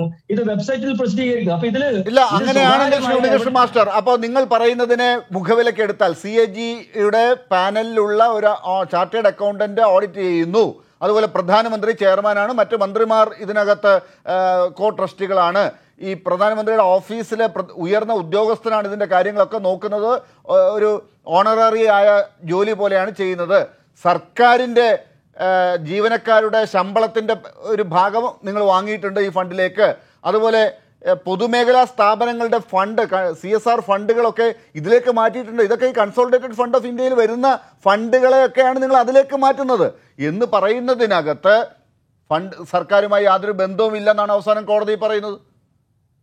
അല്ല, ഞാൻ പറയാം, ഞാൻ നേരത്തെ സൂചിപ്പിച്ചല്ലോ, ഇത് BJP ഓഫീസിലേക്ക് കൊണ്ടുപോകാനോ നരേന്ദ്രമോദിയുടെ വീട്ടിലേക്കോ കൊണ്ടുപോകാനോ ഫണ്ടല്ല. അത് ജനങ്ങൾക്ക് അങ്ങനെ തന്നെയല്ലേ എല്ലാവരും പറയുന്നത്. ഇവിടെ ആരെങ്കിലും കോടതിയിൽ എത്തുമ്പോഴേക്കും അങ്ങനെ അല്ലാന്ന് പറയുന്ന ഏതെങ്കിലും ഒരു പ്രതിഭാഗത്ത് നിൽക്കുന്ന ആളുകൾ നമുക്ക് കാട്ടിത്തരാൻ പറ്റുമോ? ഞാനത് പറയട്ടെ. അങ്ങനെ ഒരു ഫണ്ട് അടിച്ചു മാറ്റാൻ വേണ്ടിയിട്ടാണെങ്കിൽ 2015 മുതൽ 2019 വരെയും 2019 ശേഷം വേണമെങ്കിൽ ഇങ്ങനെ ഒരു ഫണ്ട് ഉണ്ടാക്കാമായിരുന്നു. ഇത് ഉണ്ടാക്കാനുണ്ടായ സാഹചര്യം ജനങ്ങൾക്ക് നന്നായിട്ട് അറിയാം. അതുകൊണ്ടാണ് ജനങ്ങൾ അതിലേക്ക് PM കെയറിലേക്ക് ഞാനടക്കമുള്ള ആൾക്കാർ ധാരാളം പണം നൽകുകയും ആ പണം കൃത്യമായിട്ട് എന്റെ ജില്ലയിൽ, ഞാൻ മലപ്പുറം ജില്ല തിരൂരിലുള്ള ഓക്സിജൻ പ്ലാന്റിലേക്ക്, മഞ്ചേരി ഓക്സിജൻ പ്ലാന്റിലേക്ക് വെന്റിലേറ്റർ നിർമ്മിക്കുന്നു, ഇത്തരം കാര്യങ്ങൾ കൊടുക്കുന്നു എന്ന് ജനങ്ങൾ കൃത്യമായി കണ്ടിട്ടുള്ളതാണ്, സുതാര്യമായിട്ടാണ്. അല്ല, അതിനെയാണ് ശ്രീ KT കുഞ്ഞിക്കണ്ണൻ നേരത്തെ പറഞ്ഞത്. ഇതുപോലൊരു കോവിഡ് പോലൊരു ദുരന്ത സമയത്താണ് നിങ്ങൾ, ഈ സമയത്താണ് ഇതിനെക്കുറിച്ച് ഇങ്ങനെ പറയാൻ പറ്റുക. നിങ്ങൾ അതിനെ എടുത്തു വെച്ചിട്ടാണ് ഒരു തുരങ്ക പാത ഉണ്ടാക്കിയത്, സുതാര്യതയൊന്നും ഇല്ലാതെ നിങ്ങൾ ഇങ്ങനെ ചെയ്തത് എന്നാണ് പറഞ്ഞത്. ഞാൻ പറയാം, ഇതിൽ സുതാര്യത ഇല്ല എന്ന് കുഞ്ഞിക്കണ്ണൻ പറയുന്ന രാഷ്ട്രീയമാണ്. തുരങ്കപാത ഉണ്ടാക്കി. ഞാൻ ചോദിക്കട്ടെ സർ, 2014 ശേഷം 2019 വീണ്ടും അധികാരത്തിൽ വന്ന് 2016 സംസ്ഥാനങ്ങൾ ഭരിച്ച് തുരങ്കത്തിലൂടെ ഒറീസയിൽ നിന്നും ബംഗാളിൽ നിന്നും ഒലിച്ചുപോയ CPM-ന്റെ പ്രതിനിധി ഇരുന്നിട്ടാണ് നരേന്ദ്രമോദിയുടെ ഈ കാര്യങ്ങളെ കുറിച്ച് പറയുന്നത്. കേരളത്തിൽ സുതാര്യമല്ല സർ ഫണ്ടിങ്, ബാക്കി പല കാര്യങ്ങളും സുതാര്യമല്ല. ഞാൻ സൂചിപ്പിച്ചില്ലേ, ട്രഷറിയിൽ നിന്നും പ്രളയ ഫണ്ട് അടിച്ചു മാറ്റിയ ആൾക്കാരുണ്ട്. അല്ല, അതിനേക്കാൾ വലിയ കുറ്റങ്ങൾ ചെയ്തവരുണ്ട്. ഈ ഒരുപാട് കുറ്റങ്ങൾ ചെയ്തവരുണ്ട്. ഉണ്ണികൃഷ്ണൻ മാസ്റ്റർ താങ്കൾ പറഞ്ഞ ട്രഷറി തട്ട് നടത്തിയവരുണ്ട്. അതുപോലെ തെരഞ്ഞെടുപ്പ് സമയത്ത് കള്ളപ്പണം ഉപയോഗിച്ച് കാര്യങ്ങൾ ചെയ്തവരുണ്ട്. ഇതൊക്കെ ഉണ്ട്, ഇതൊന്നും ഇല്ലാന്ന് ഞാൻ പറയുന്നില്ല. പക്ഷെ ഒരു കാര്യമുണ്ടല്ലോ, താങ്കൾ നേരത്തെ പറഞ്ഞു ഇവിടെ ഓക്സിജൻ പ്ലാന്റ് കൊണ്ടുവന്നു, ഇവിടുത്തെ ജില്ലാ ആശുപത്രികളൊക്കെ ഈ പറഞ്ഞ PM കെയേഴ്സ് വഴിയൊക്കെ നടപ്പിലാക്കി എന്നൊക്കെ പറഞ്ഞല്ലോ. കേരളത്തിന് പ്രളയം പോലെയുള്ള ഘട്ടങ്ങളിൽ വിവേചനത്തോടുകൂടി കേരളത്തിന് ഇതുപോലെയുള്ള ഫണ്ട് പിരിക്കാനൊന്നും അവകാശം കൊടുക്കാതെ ഇവിടുന്ന് മന്ത്രിമാരെ പോലും അവിടെ ഇവിടെയും പോയി പിരിക്കാനുള്ള അവസ്ഥ പോലും ഉണ്ടാക്കാതെ എതിർത്തുകൊണ്ടിരുന്ന നിങ്ങളാണ് ഇപ്പൊ ഈ രീതിയിലുള്ള കാര്യങ്ങൾ ചെയ്യുന്നത് എന്നാണ് വിരോധാഭാസം. ശരി, അല്ല പറയാം. മുഖ്യമന്ത്രിക്ക്, താങ്കൾക്ക് അല്ലെങ്കിൽ കുഞ്ഞിക്കണ്ണന് അഭിപ്രായം ഉണ്ടെങ്കിലും കേരളത്തിന്റെ മുഖ്യമന്ത്രിക്ക് ഇങ്ങനെ ഒരു അഭിപ്രായം ഉണ്ടാകും എന്ന് എനിക്ക് തോന്നുന്നില്ല. അദ്ദേഹത്തിന് കൃത്യമായിട്ട് മോഡി വാക്സിൻ തരുന്നുണ്ട്, പ്രളയ ഫണ്ട് തരുന്നുണ്ട് എന്ന് അദ്ദേഹത്തിന് കൃത്യമായിട്ട് രാഷ്ട്രീയമായിട്ട് CPM-ന്റെ ആൾക്കാർക്ക് ആരോപണങ്ങൾ നടത്തും. അദ്ദേഹത്തിന് അങ്ങനെ ഒരു അഭിപ്രായം ഉണ്ടെന്ന് ഞാൻ കരുതില്ല. ഇപ്പൊ ഇഷ്ടംപോലെ വാക്സിൻ കിട്ടുന്നുണ്ട്, ഫണ്ട് കിട്ടുന്നുണ്ട്. നിയമപരമല്ലാത്ത രീതിയിൽ വിദേശത്ത് പോയി ഫണ്ട് പിരിച്ചതിന് ചിലപ്പോൾ നിയമപരമായി പോകണം എന്ന് പറഞ്ഞു. അല്ലാതെ നിയമം എങ്ങനെയാണ് ഓരോ കൂട്ടർക്കും ഓരോ രീതിയിലാവുന്നതെന്നാണ് ചോദിച്ചത്. ഇപ്പൊ ഈ PM കെയേഴ്സിന്റെ കാര്യത്തിൽ നിങ്ങൾ എല്ലാം പറയുന്നു, ഈ പ്രധാനമന്ത്രിയുടെ ഓഫീസിൽ ഇരിക്കുന്ന കുറെ ആളുകൾ ചെയ്യുന്നതായതുകൊണ്ട് ഇത് കുഴപ്പമില്ല, ഇതിനകത്തെല്ലാം ശരിയാണെന്ന് നിങ്ങൾ അങ്ങ് പറയുകയാണ്. അല്ല, നിങ്ങളിതിലൊരു അഴിമതി തുറന്നു കാണിക്കും, ഒരു തെളിവ് കാണിക്കും. അല്ല, ഇതിനകത്തുള്ള ഏറ്റവും വലിയ പ്രശ്നം ഇതാണ്, ഈ സുതാര്യത ഇല്ലായ്മയാണ് നമ്മൾ അഴിമതി എന്ന് പറയുന്നത്. ഒരു സിസ്റ്റത്തെ ഒരു നിയമത്തെ നിയമവിരുദ്ധം എന്നിപ്പോ ഒരു നിയമ വിദഗ്ധൻ ഇവിടെ ചൂണ്ടിക്കാട്ടിയല്ലോ. അദ്ദേഹം പറഞ്ഞത് ഈ ചാരിറ്റബിൾ ട്രസ്റ്റ് എന്നുള്ളതനുസരിച്ച് ഇങ്ങനെ കാര്യങ്ങൾ മുന്നോട്ട് പോകുമ്പോൾ അതിനകത്തുള്ള അംഗങ്ങളുടെ പ്രത്യേകത, പ്രധാനമന്ത്രി, മറ്റ് മന്ത്രിമാർ, പിന്നെ അതുപോലെ ഇതിൽ പണം നിക്ഷേപിക്കുന്ന ആളുകളുടെ പ്രത്യേകത, അവരൊക്കെ സർക്കാരുമായി ബന്ധപ്പെട്ടവർ, ഇതിൽ പണിയെടുക്കുന്നവർ, ഇതൊക്കെ സർക്കാരുമായി ബന്ധപ്പെട്ടവരാണ്. അപ്പൊ അതല്ലാന്ന് കോടതിയിൽ പോയി പറഞ്ഞാലാവുമോ? ശരി, ഞാൻ പറയാം. രണ്ട് കാര്യം ഞാൻ പറയാം. ഒന്ന്, ഇതുമായി ബന്ധപ്പെട്ട് ഇപ്പോ വിഷയം കോടതിയിലുണ്ട്. ഇത് നിയമപരമല്ലെങ്കിൽ കോടതി ഇത് പിരിച്ചുവിടും, ഇത് മുന്നോട്ട് പോകാൻ കഴിയില്ല എന്ന് കോടതി പറയും. അടുത്ത ദിവസം തന്നെ കോടതി വീണ്ടും വാദം കേൾക്കുന്നില്ല, അതുമായി ബന്ധപ്പെട്ട് വാദം കേൾക്കുന്നില്ല. രണ്ടാമതൊരു കാര്യം, ഇതുമായി ബന്ധപ്പെട്ട് ഇതിൽ അഴിമതി ഉണ്ടെങ്കിൽ ആ അഴിമതി ഈ ഇതിലുള്ള ഫണ്ട് ഉപയോഗിച്ചതിനെ ആരോപണം എന്ന് പറയട്ടെ. പക്ഷേ ഒറ്റ കാര്യമുണ്ടല്ലോ, ഇപ്പൊ താങ്കൾ കഴിഞ്ഞ ദിവസം കോടതിയിൽ ശ്രീ പ്രദീപ് കുമാർ ശ്രീവാസ്തവ, ഡൽഹി ഹൈക്കോടതിയിൽ പ്രധാനമന്ത്രിയുടെ ഓഫീസിലെ അണ്ടർ സെക്രട്ടറിയാണ്, അദ്ദേഹം പറഞ്ഞ ഈ കാര്യം ആണല്ലോ അങ്ങിപ്പോ ചൂണ്ടിക്കാട്ടുന്നത്. ഈ കാര്യം എന്തുകൊണ്ടാണ് കഴിഞ്ഞ 1.5 വർഷമായി നിങ്ങൾ ആരും പറയാത്തത്? ഈ കാര്യം അന്ന് എന്തുകൊണ്ടാണ് പണം ഈ ഫണ്ടിലേക്ക് സ്വരൂപിക്കുന്ന സമയത്ത് നിങ്ങൾ ഇതൊന്നും പറയാതെ ഇപ്പോൾ ഇത് ചോദിക്കുമ്പോൾ? പറയാം. ഇതൊരു ഞാൻ പറഞ്ഞല്ലോ, 2019 മാർച്ച് മാസത്തിലാണ് ഇങ്ങനെ ഒരു ഫണ്ട് രൂപീകരിക്കുന്നത്. കോവിഡ് മഹാമാരി കാലം സുതാര്യമായിട്ട് തുറന്നു പറഞ്ഞുകൊണ്ടാണ് ഞങ്ങൾ PM കെയർ ഫണ്ട് എന്ന് പറയുന്ന ഫണ്ട് സ്വരൂപിക്കുന്നു, അതിലേക്ക് നിങ്ങൾക്ക് പണം നൽകാം എന്ന് കൃത്യമായി പറഞ്ഞുകൊണ്ടാണ് ജനങ്ങൾ അതിലേക്ക് പണം നൽകിയിട്ടുള്ളത്. അതിൽ ഞങ്ങൾ ഇത് പാർട്ടി ഓഫീസിലേക്ക് കൊണ്ടുപോകുന്നോ നരേന്ദ്രമോദിയുടെ വീട്ടിലേക്ക് കൊണ്ടുപോകുന്നു പറഞ്ഞില്ല. അത് ഇപ്പോഴും കൃത്യമാണ്. ആ ചെലവാക്കുന്ന പണത്തിന്റെ കൃത്യമായ കണക്കുകൾ അല്ല, അന്ന് ഇത് സർക്കാരിന്റെ നിയന്ത്രണത്തിലാണെന്നും ഈ കാര്യത്തിൽ നിങ്ങൾക്ക് വേണ്ട സുതാര്യത ഉണ്ടാകുമെന്നും നിങ്ങൾ കൃത്യമായി പറഞ്ഞിരുന്നു. അങ്ങനെ പറഞ്ഞിട്ടില്ല. PM കെയർ ഫണ്ട് എന്ന് മാത്രമേ പറഞ്ഞിട്ടുള്ളൂ. PM കെയർ ഫണ്ട് എന്നാണ് പറഞ്ഞിട്ടുള്ളത്. ആ PM കെയർ ഫണ്ടിലേക്ക് നിങ്ങൾ അതാണ് ഇതിനകത്തുള്ള ഒരു പിടിവള്ളിയായി. ഞാനിപ്പോ അങ്ങനെ ആരോപിക്കുന്നില്ല ശ്രീ KT കുഞ്ഞിക്കണ്ണൻ, ഞാൻ ആരോപിക്കുന്നില്ല. പക്ഷേ പല ഈ ചിട്ടി കമ്പനികളും ഒളിയുമ്പോൾ പറയാറുണ്ട്, ഞങ്ങൾ ഇങ്ങനെ അവസാനം ചെറുതായിട്ട് ഞങ്ങളുടെ പരസ്യത്തിൽ അവസാനം എഴുതിയിട്ടുണ്ടായിരുന്നു എന്ന് പറയുന്നത് പോലെ ഒരു കാര്യം ഇപ്പൊ ശ്രീ ഉണ്ണികൃഷ്ണൻ മാസ്റ്റർ പറയാണ്, ഞങ്ങൾ തുടക്കത്തിൽ ഇങ്ങനെ പറഞ്ഞിട്ടില്ല, സുതാര്യത ഉണ്ടെന്നൊന്നും ഞങ്ങൾ പറഞ്ഞിട്ടില്ല എന്നാണ് ഇപ്പോ ശ്രീ ഉണ്ണികൃഷ്ണൻ മാസ്റ്റർ പറയുന്നത്. അങ്ങനെയല്ല സാർ, അങ്ങനെയല്ല. സുതാര്യതയുണ്ട് എന്ന് കൃത്യമായി തന്നെ പറഞ്ഞു. PM കെയർ ഫണ്ട് എന്താണെന്ന് വ്യക്തമായി തന്നെയാണ്. മറ്റേ ഫണ്ട് പിരിച്ചുവിട്ടിട്ടല്ല, പ്രധാനമന്ത്രിയുടെ CMDRF പോലുള്ള സ്ഥാപനം പിരിച്ചുവിട്ടിട്ടല്ല. ഇത് താൽക്കാലികമായി ഉണ്ടാക്കിയ സംവിധാനമാണ്, മഹാമാരി കാലത്ത് ഉണ്ടാക്കിയതാണ്. ജനങ്ങൾ വിശ്വാസം. അല്ല, എൻ്റെ പ്രിയപ്പെട്ട ഉണ്ണികൃഷ്ണൻ മാഷ് എത്ര വാദിച്ചാലും അത് വീണിടത്ത് കിടന്ന് ഉരുളുന്നതായിട്ടേ നമ്മളിപ്പോൾ കേട്ടുകൊണ്ടിരിക്കുന്ന പ്രേക്ഷകർക്ക് തിരിച്ചറിയാൻ കഴിയും.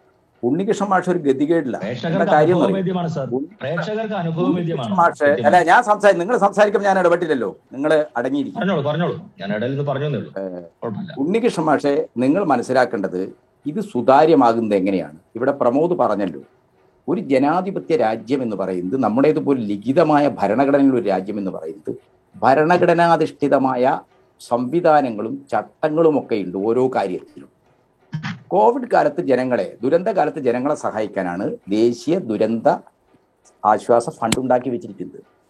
ആ ഫണ്ടിലേക്ക് എന്തുകൊണ്ടാണ് പ്രധാനമന്ത്രി PM കെയേഴ്സിന്റെ ഒരു പ്രത്യേക ഒരു ഫണ്ട്, PM കെയേഴ്സിലേക്ക് പോകുന്ന എവിടെയാണ്? CSR ഫണ്ട് ഉൾപ്പെടെയുള്ള ഫണ്ടുകൾ, കേന്ദ്ര പൊതുമേഖലാ സ്ഥാപനങ്ങളുടെ സംഭാവനകൾ, കോർപ്പറേറ്റുകളുടെ സംഭാവനകൾ, ഇതെല്ലാം തന്നെ കേന്ദ്ര സർക്കാരിന്റെ ദുരന്താശ്വാസ ഫണ്ടിലേക്ക് വാങ്ങിച്ചുകൂടെ? അങ്ങനെ ദേശീയ ദുരന്ത നിവാരണ ഫണ്ടിലേക്ക് വാങ്ങിക്കുന്നതിന് പകരം എന്തുകൊണ്ടാണ് ഇങ്ങനെ ഒരു സംവിധാനം ഉണ്ടാക്കിയത്? അത് ഭരണഘടനാ വിരുദ്ധമാണ്. ഓഡിറ്റിങ്ങിന് വിധേയമല്ലാത്തൊരു ഫണ്ടല്ലേ ഇത്? ഇവിടെ മാഷ് പറയുകയാണല്ലോ ഇതിന് ഓഡിറ്റിംഗ് ഉണ്ട് എന്ന്. ആരാ ഓഡിറ്റ് ചെയ്യുന്നത്? സ്വകാര്യ ഏജൻസി ഓഡിറ്റ് ചെയ്യുന്നുണ്ട്. ആ ഓഡിറ്റ് ചെയ്യുന്ന ഏജൻസി സാർക്ക് അസോസിയേറ്റാ. ആരാ മാഷേ സാർക്ക് അസോസിയേറ്റ്? ആ സാർക്ക് അസോസിയേറ്റ് എന്ന് പറയുന്നത് നരേന്ദ്രമോദിയുടെ ഒരു ശിങ്കിടിയാ, സുനിൽകുമാർ ഗുപ്ത. ആരാ സുനിൽകുമാർ ഗുപ്ത? നമുക്ക് എല്ലാവർക്കും അറിയാലോ. ഈ BJP-ക്കാർ പ്രചരിപ്പിക്കുന്ന ചില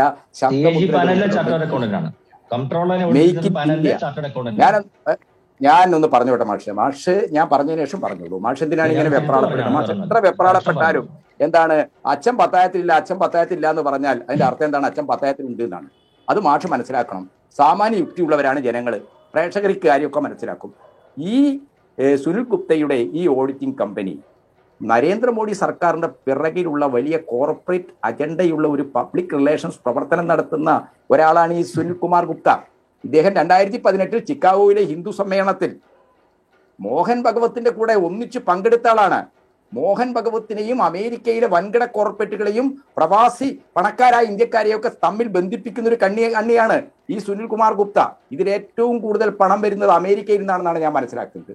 കാരണം ഈ അമേരിക്കൻ പണം ഇന്ത്യയിലേക്ക് കൊണ്ടുവരാൻ ചില ചാലുകൾ, ചില പൈപ്പുകൾ ഉണ്ടാക്കുക എന്നുള്ളത് എല്ലാ കാലത്തും നരേന്ദ്രമോദിയുടെ BJP-യുടെ ഒരു പരിപാടിയാണ്. 2000 ആദ്യം BJP ഗുജറാത്തിൽ അധികാരത്തിൽ വന്നപ്പോൾ നമുക്കറിയാം, ഗുജറാത്ത് ഭൂകമ്പത്തിന്റെ വലിയ ദുരിതാശ്വാസ പ്രവർത്തനം നടക്കുന്ന സമയമാണ്. ആ ദുരിതാശ്വാസ പ്രവർത്തനങ്ങളുടെ പേരിൽ അമേരിക്കയിൽ നിന്ന് ഇന്ത്യ റിലീഫ് ആൻഡ് ഡെവലപ്മെന്റ് എന്ന് പറഞ്ഞുകൊണ്ട് ഒരു ഏജൻസി രൂപീകരിച്ച് വളരെ കുപ്രസിദ്ധങ്ങളായ ബഹുരാഷ്ട്ര കുത്തകളുടെ പണം ഇങ്ങോട്ട് കൊണ്ടുവരാൻ ശ്രമിച്ചു. അതിനെതിരായിട്ട് അമേരിക്കൻ ഇന്ത്യക്കാർ ശക്തമായ പ്രതിഷേധം ഉയർത്തി. ചിലിയിലെ അലൻഡെ ഗവൺമെന്റ് അട്ടിമറിക്കുന്ന നേതൃത്വം കൊടുത്ത അമേരിക്കൻ ടെലഫോൺസ് ആൻഡ് ടെലഗ്രാഫ് കമ്പനി കുപ്രസിദ്ധമായ ഒരു കമ്പനിയാണത്. ആ കുപ്രസിദ്ധമായ പെന്റഗണും CIA ആയിട്ട് ബന്ധപ്പെട്ട് നിൽക്കുന്ന ഒരു കമ്പനിയാണ്. ആ കമ്പനിയുടെ വിറ്റുവരവിന്റെ ടേൺ ഓവറിന്റെ 5% ഗുജറാത്തിലെ BJP-ക്ക് കൊടുക്കാൻ അവർ തീരുമാനിച്ചു, RSS-ന് കൊടുക്കാൻ അവർ തീരുമാനിച്ചു. ആ ഫണ്ട് ഇങ്ങോട്ട് വരുന്ന ഒരു അവസ്ഥ വന്നപ്പോൾ അമേരിക്കയിൽ അതിനെതിരായിട്ട് നേരിട്ട് ഇടപെട്ട ആൾ അന്ന് ഇന്ത്യൻ രാഷ്ട്രീയത്തിൽ ഇല്ല, നമ്മുടെ ശശി തരൂരിനെ പോലെ നമ്മളൊരു വിശ്വപൗരൻ എന്ന് പറയുന്ന ഒരു ഇന്ത്യക്കാരൻ നേരിട്ടിടപെട്ടു. ഇത് ഇന്ത്യയിൽ സമാധാനം തകർക്കുന്ന വംശഹത്യാ നടത്തുന്ന ഒരു പ്രസ്ഥാനത്തിലാണ് പോകുന്നത് എന്നവർ ചൂണ്ടിക്കാണിച്ച്. എങ്ങനെയാണ് മൈക്രോസോഫ്റ്റ് ഉൾപ്പെടെയുള്ള കമ്പനികൾ ഈ ഫണ്ട് കൊടുക്കുന്നതിൽ നിന്ന് പിന്തിരിഞ്ഞത്? അമേരിക്കൻ ഇന്ത്യക്കാരെ ഉപയോഗിച്ചുകൊണ്ട്, ഇന്ത്യൻ സമ്പന്നരെ ഉപയോഗിച്ചുകൊണ്ട് വൻകിട കോർപ്പറേറ്റുകളുടെ ഫണ്ട് സമാഹരിച്ച് ഇന്ത്യയിലേക്ക് കൊണ്ടുവരികയും തങ്ങളുടെ വിദ്വേഷ രാഷ്ട്രീയം വളർത്താൻ, തങ്ങളുടെ വർഗീയ രാഷ്ട്രീയം വളർത്താൻ ആ ഫണ്ട് ഉപയോഗിക്കുകയും ചെയ്യുന്ന ഒരു രാഷ്ട്രീയം, ഒരു വൃത്തികെട്ട രാജ്യദ്രോഹപരമായ ഒരു രാഷ്ട്രീയം സംഘപരിവാറിനുണ്ട് മാഷേ. സംഘപരിവാറിന്റെ ചരിത്രം അതാണ്. ഇന്ന് PM കെയേഴ്സ് വഴി നരേന്ദ്രമോദി ചെയ്യുന്നത് തങ്ങളുടെ രാഷ്ട്രീയത്തിന്, തങ്ങളുടെ വർഗീയ അജണ്ടക്ക് ആവശ്യമായിട്ടുള്ള പണം തട്ടിയെടുക്കുകയാണ്. പാവപ്പെട്ട കോവിഡ് രോഗികളുടെ, ദീനരായ മനുഷ്യരുടെ പേരിൽ അവർക്ക് ആശ്വാസം എത്തിക്കാനെന്ന് പറഞ്ഞ് ഈ രാജ്യത്തിന്റെ പണമാകെ PM കെയേഴ്സിന് ഓഡിറ്റില്ലാത്ത, ആരോടും കണക്ക് പറയേണ്ടതില്ലാത്ത ഒരു മേഖലയിലേക്ക് ഫണ്ട് കൊണ്ടുവന്ന് ആ ഫണ്ട് തട്ടിയെടുക്കുകയാണ്. മാഷ് എത്ര വാദിച്ചാലും ഈ ഫണ്ട് തട്ടിയെടുക്കുകയാണ് നിങ്ങൾ. ഈ ഫണ്ട് തട്ടിയെടുക്കുകയാണ് എന്ന കാര്യം കൊണ്ടല്ലേ നിങ്ങൾ ഈ രാജ്യത്ത് സുതാര്യമായ ഭരണഘടനാപരമായ സംവിധാനങ്ങളെ മറികടന്നുകൊണ്ട് ഇങ്ങനെ ചെയ്യുന്നത്? ഭരണഘടനാപരമായ സംവിധാനങ്ങൾക്ക് വിധേയമായിട്ടാണ് മാഷേ ദുരിതാശ്വാസ ഫണ്ടുകൾ സമാഹരിക്കേണ്ടത്.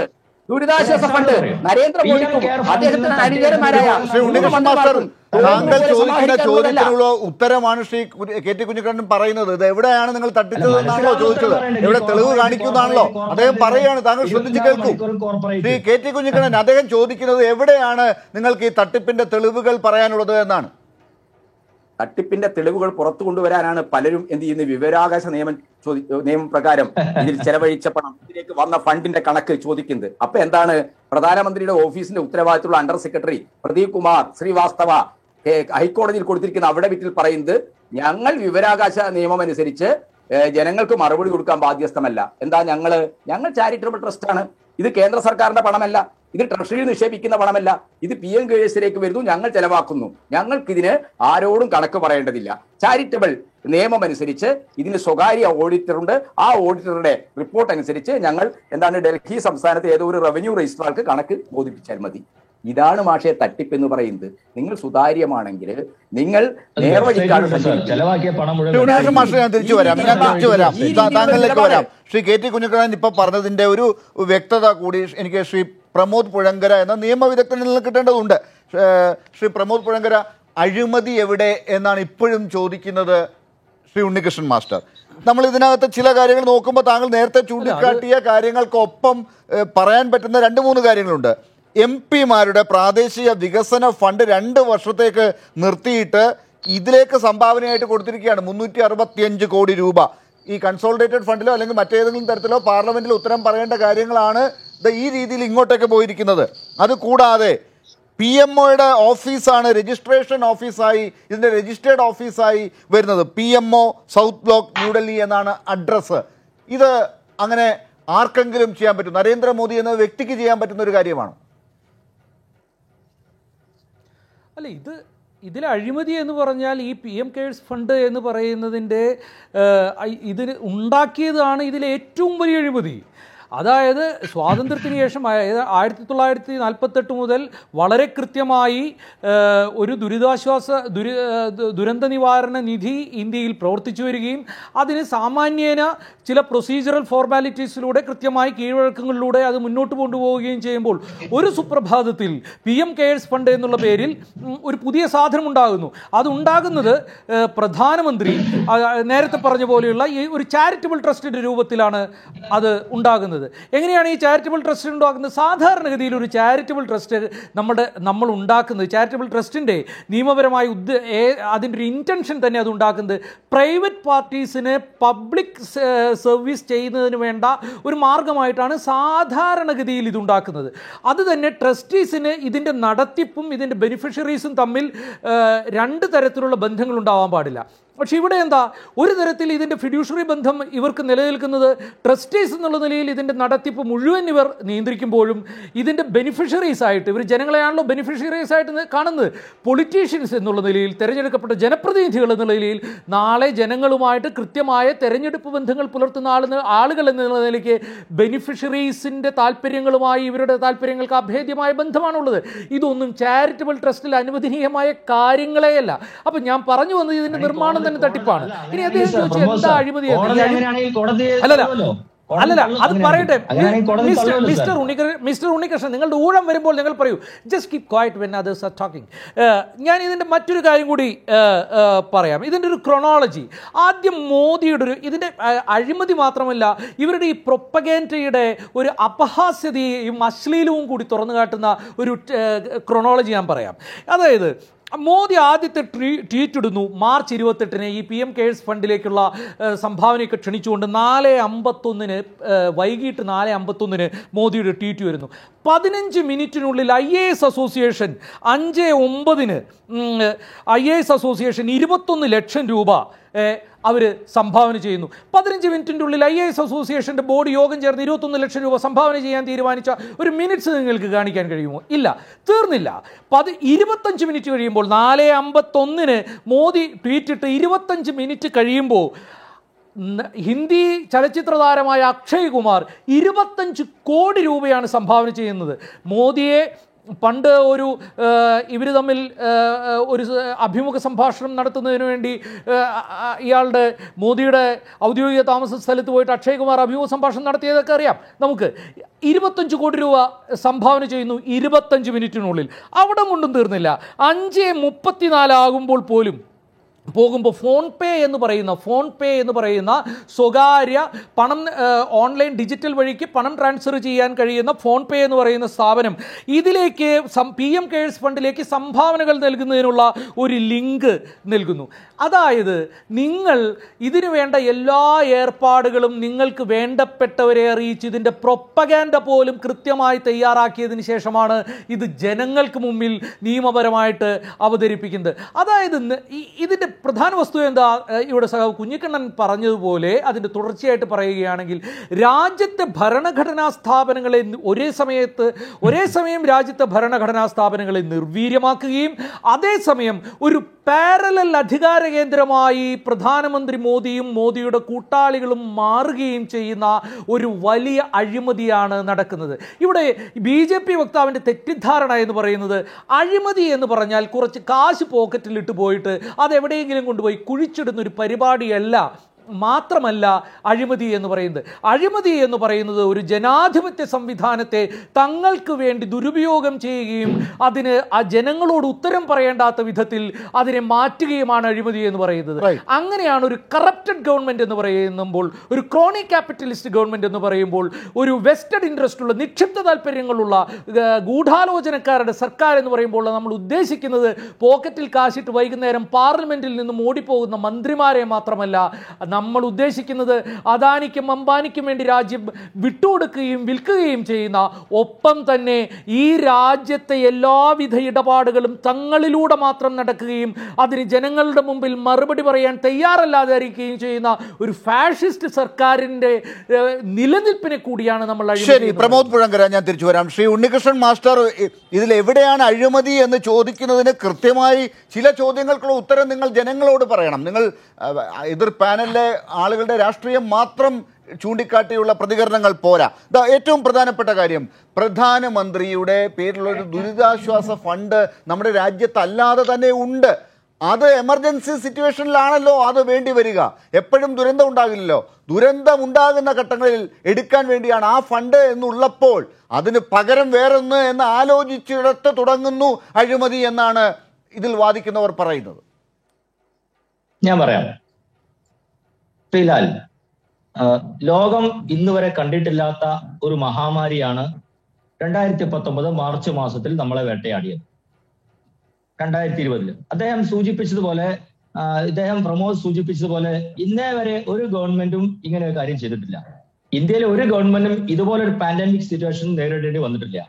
അത്തരമൊരു സാഹചര്യത്തിലാണ് ജനങ്ങൾക്ക് പെട്ടെന്ന് ഉപയോഗിക്കാവുന്ന രീതിയിൽ ജനങ്ങളുടെ കയ്യിൽ നിന്നും ഇത്തരം സാഹചര്യത്തിൽ നേരിടാൻ വേണ്ടി PM കെയർ ഫണ്ട് എന്ന് പറയുന്ന ഫണ്ട് ഉണ്ടാക്കി അതിലേക്ക് പണം സ്വരൂപിച്ചു. പക്ഷെ അതൊന്നും ഈ ടൈമിംഗ് ശരിയാവുന്നില്ല. അതായത് ഇപ്പോ നേരത്തെ പ്രമോദ് പുഴങ്കര പറഞ്ഞതുപോലെ പ്രധാനമന്ത്രി ട്വീറ്റ് ചെയ്ത ഉടനെ 15 മിനിറ്റ് കൊണ്ട് IAS അസോസിയേഷൻ ഇത്രയും രൂപ എങ്ങനെ കൊടുത്തു? അതുപോലെ അക്ഷയ് കുമാർ ഇങ്ങനെ പെട്ടെന്ന് ചാടി വരുന്നു. അതുപോലെ മറ്റ് ചില കാര്യങ്ങൾ ലിങ്ക് ഒക്കെ കൊണ്ടുവന്ന് ഇതെല്ലാം ഒരുങ്ങിയതുപോലെ വരുന്നുണ്ടല്ലോ. ഇതൊന്നും ഒരു പ്രത്യേക ദുരന്തം ഉണ്ടായപ്പോൾ പെട്ടെന്ന് ആലോചിച്ച പോലെ തോന്നുന്നില്ല എന്നാണ്. ഞാൻ അതിലേക്ക് വരുന്നു. ഞാൻ അവിടേക്ക് അപ്പുറത്തേക്ക് താങ്കൾ ഇടപെടല്ലോ. ഞാൻ പറയാം, അത്തരം സാഹചര്യം പ്രധാനമന്ത്രി ഇങ്ങനെ ഒരു ആഹ്വാനം നൽകുന്നു. രാജ്യത്ത് വലിയൊരു പാൻഡമിക് സിറ്റുവേഷൻ ഉണ്ടാകുന്നു. 2014 അധികാരത്തിൽ നിന്ന് 2019 വീണ്ടും നരേന്ദ്രമോദി അധികാരത്തിൽ വരുന്നു. നരേന്ദ്രമോദിയിലെ വിശ്വാസമാണ് സാർ അത്. നരേന്ദ്രമോദി ഇന്ന് ലോകം മുഴുവൻ ആരാധിക്കുന്ന, ലോകം മുഴുവൻ അംഗീകരിക്കുന്ന ഒരു വ്യക്തിയാണ് നരേന്ദ്രമോദി. ഒരു ഇന്ത്യയുടെ ഭരണഘടനയുണ്ട്, ഇന്ത്യയിൽ ചില നിയമങ്ങളുണ്ട്, റൈറ്റ് ഇൻഫർമേഷൻ പോലെയുള്ള വലിയ നിയമങ്ങളുണ്ട്. ഇതൊക്കെ കാറ്റിൽ പറത്തിക്കൊണ്ട് വിശ്വാസമാണോ നിങ്ങൾ മുന്നോട്ട് കൊണ്ടുപോകുന്നത്? നരേന്ദ്രമോദിയില് അല്ലല്ല, താങ്കൾ ചോദിച്ചതിന് ഉത്തരമാണ്. നരേന്ദ്രമോദിയിലെ വിശ്വാസം കൊണ്ടാണ് മിനിറ്റുകൾക്കുള്ളിൽ കോടിക്കണക്കിന് രൂപ, ലക്ഷക്കണക്കിന് രൂപ PM കെയർ ഫണ്ടിൽ നിക്ഷേപിക്കുന്നതിൽ അദ്ദേഹത്തിന്റെ വിശ്വാസ്യതയാണ്. ഇത്തരൊരു പാൻഡമിക് സിറ്റുവേഷൻ രാജ്യത്തെ പിടിച്ചു നിർത്തിയ, കോവിഡിനെ തടുത്തു നിർത്തിയ, മരുന്ന് നൽകിയ നരേന്ദ്രമോദിയുള്ള വിശ്വാസമാണ് സാർ അതിൽ കാണിക്കുന്നത്. അദ്ദേഹത്തിന്റെ അതേ വിശ്വാസം തന്നെ, വിശ്വാസത്തിന്റെ ആ ഗുണം കൊണ്ട് തന്നെ അദ്ദേഹത്തിന് മറ്റേ ഫണ്ടിലേക്കും പണം വാങ്ങാമായിരുന്നല്ലോ, ആ ഫണ്ടിലേക്ക് ഇടാമായിരുന്നല്ലോ. അതിലേക്ക് വന്നിട്ടുണ്ടെന്ന്. അത് പെർമനന്റ് ഫണ്ടാണ്, അത് സ്വാഭാവികമായിട്ടും അതിലേക്ക് ഫണ്ട് വരുന്നുണ്ട്. പ്രത്യേകിച്ച് ഇത്തരം പാൻഡമിക് സിറ്റുവേഷൻ ഉപയോഗിക്കാൻ വേണ്ടി ജനങ്ങളോട് ആഹ്വാനം ചെയ്തപ്പോൾ പാൻഡമിക് സിറ്റുവേഷൻ എന്തുകൊണ്ടാണ് മറ്റേ ഫണ്ടിൽ നിന്ന് എടുക്കാൻ പറ്റാത്തത്? കേരളത്തിൽ മുഖ്യമന്ത്രി ഞാൻ ചോദിച്ചു, കേരളത്തിലെ മുഖ്യമന്ത്രിയല്ലോ നരേന്ദ്രമോദി രാജ്യത്തിന്റെ പ്രധാനമന്ത്രിയാണ്, 137 കോടി ജനങ്ങളുടെ പ്രതിനിധിയാണ്. അപ്പൊ ആ രാജ്യത്തിന് ഇത്തരം ഒരു സിറ്റുവേഷൻ വരുന്ന സമയത്ത് ജനങ്ങളോട് ആഹ്വാനം ചെയ്യാണ്. അതെ, നമുക്കിവിടെയുള്ള ദേശീയ ദുരിതാശ്വാസ നിധിയിലേക്ക് സംഭാവന വ്യത്യാസമുണ്ട്. അല്ലല്ല, രണ്ടിന്റെയും ഉപയോഗക്രമത്തിൽ വ്യത്യാസമുണ്ട്. ഉപയോഗക്രമത്തിൽ വ്യത്യാസമുണ്ട്. ഞാൻ പറയാം, ഈ PM കെയർ ഫണ്ടിൽ നിന്ന് ഇത്തരം ഫണ്ടിലേക്ക് നേരിട്ട് കാര്യങ്ങൾ ഉപയോഗിക്കാനുള്ള സംവിധാനങ്ങളുണ്ട്. മറ്റു ചില സാങ്കേതികമായ കാര്യങ്ങൾ. എന്താണ് സാങ്കേതികമായ കാര്യം? ഒരു ദുരന്തം ഉണ്ടാകുമ്പോൾ ഉപയോഗിക്കാൻ തന്നെയാണല്ലോ അതും. അല്ല, ഒരു പ്രളയം ഉണ്ടായ പോലെ ദുരന്തമല്ല ഇത്. ഇപ്പൊ ഉദാഹരണം ഞാൻ പറയാം, ഒരു ഓക്സിജൻ പ്ലാന്റ്, ഈ ഓക്സിജനുമായി ബന്ധപ്പെട്ട ക്ഷാമവും മറ്റു കാര്യങ്ങൾ പെട്ടെന്നുണ്ടാവണം.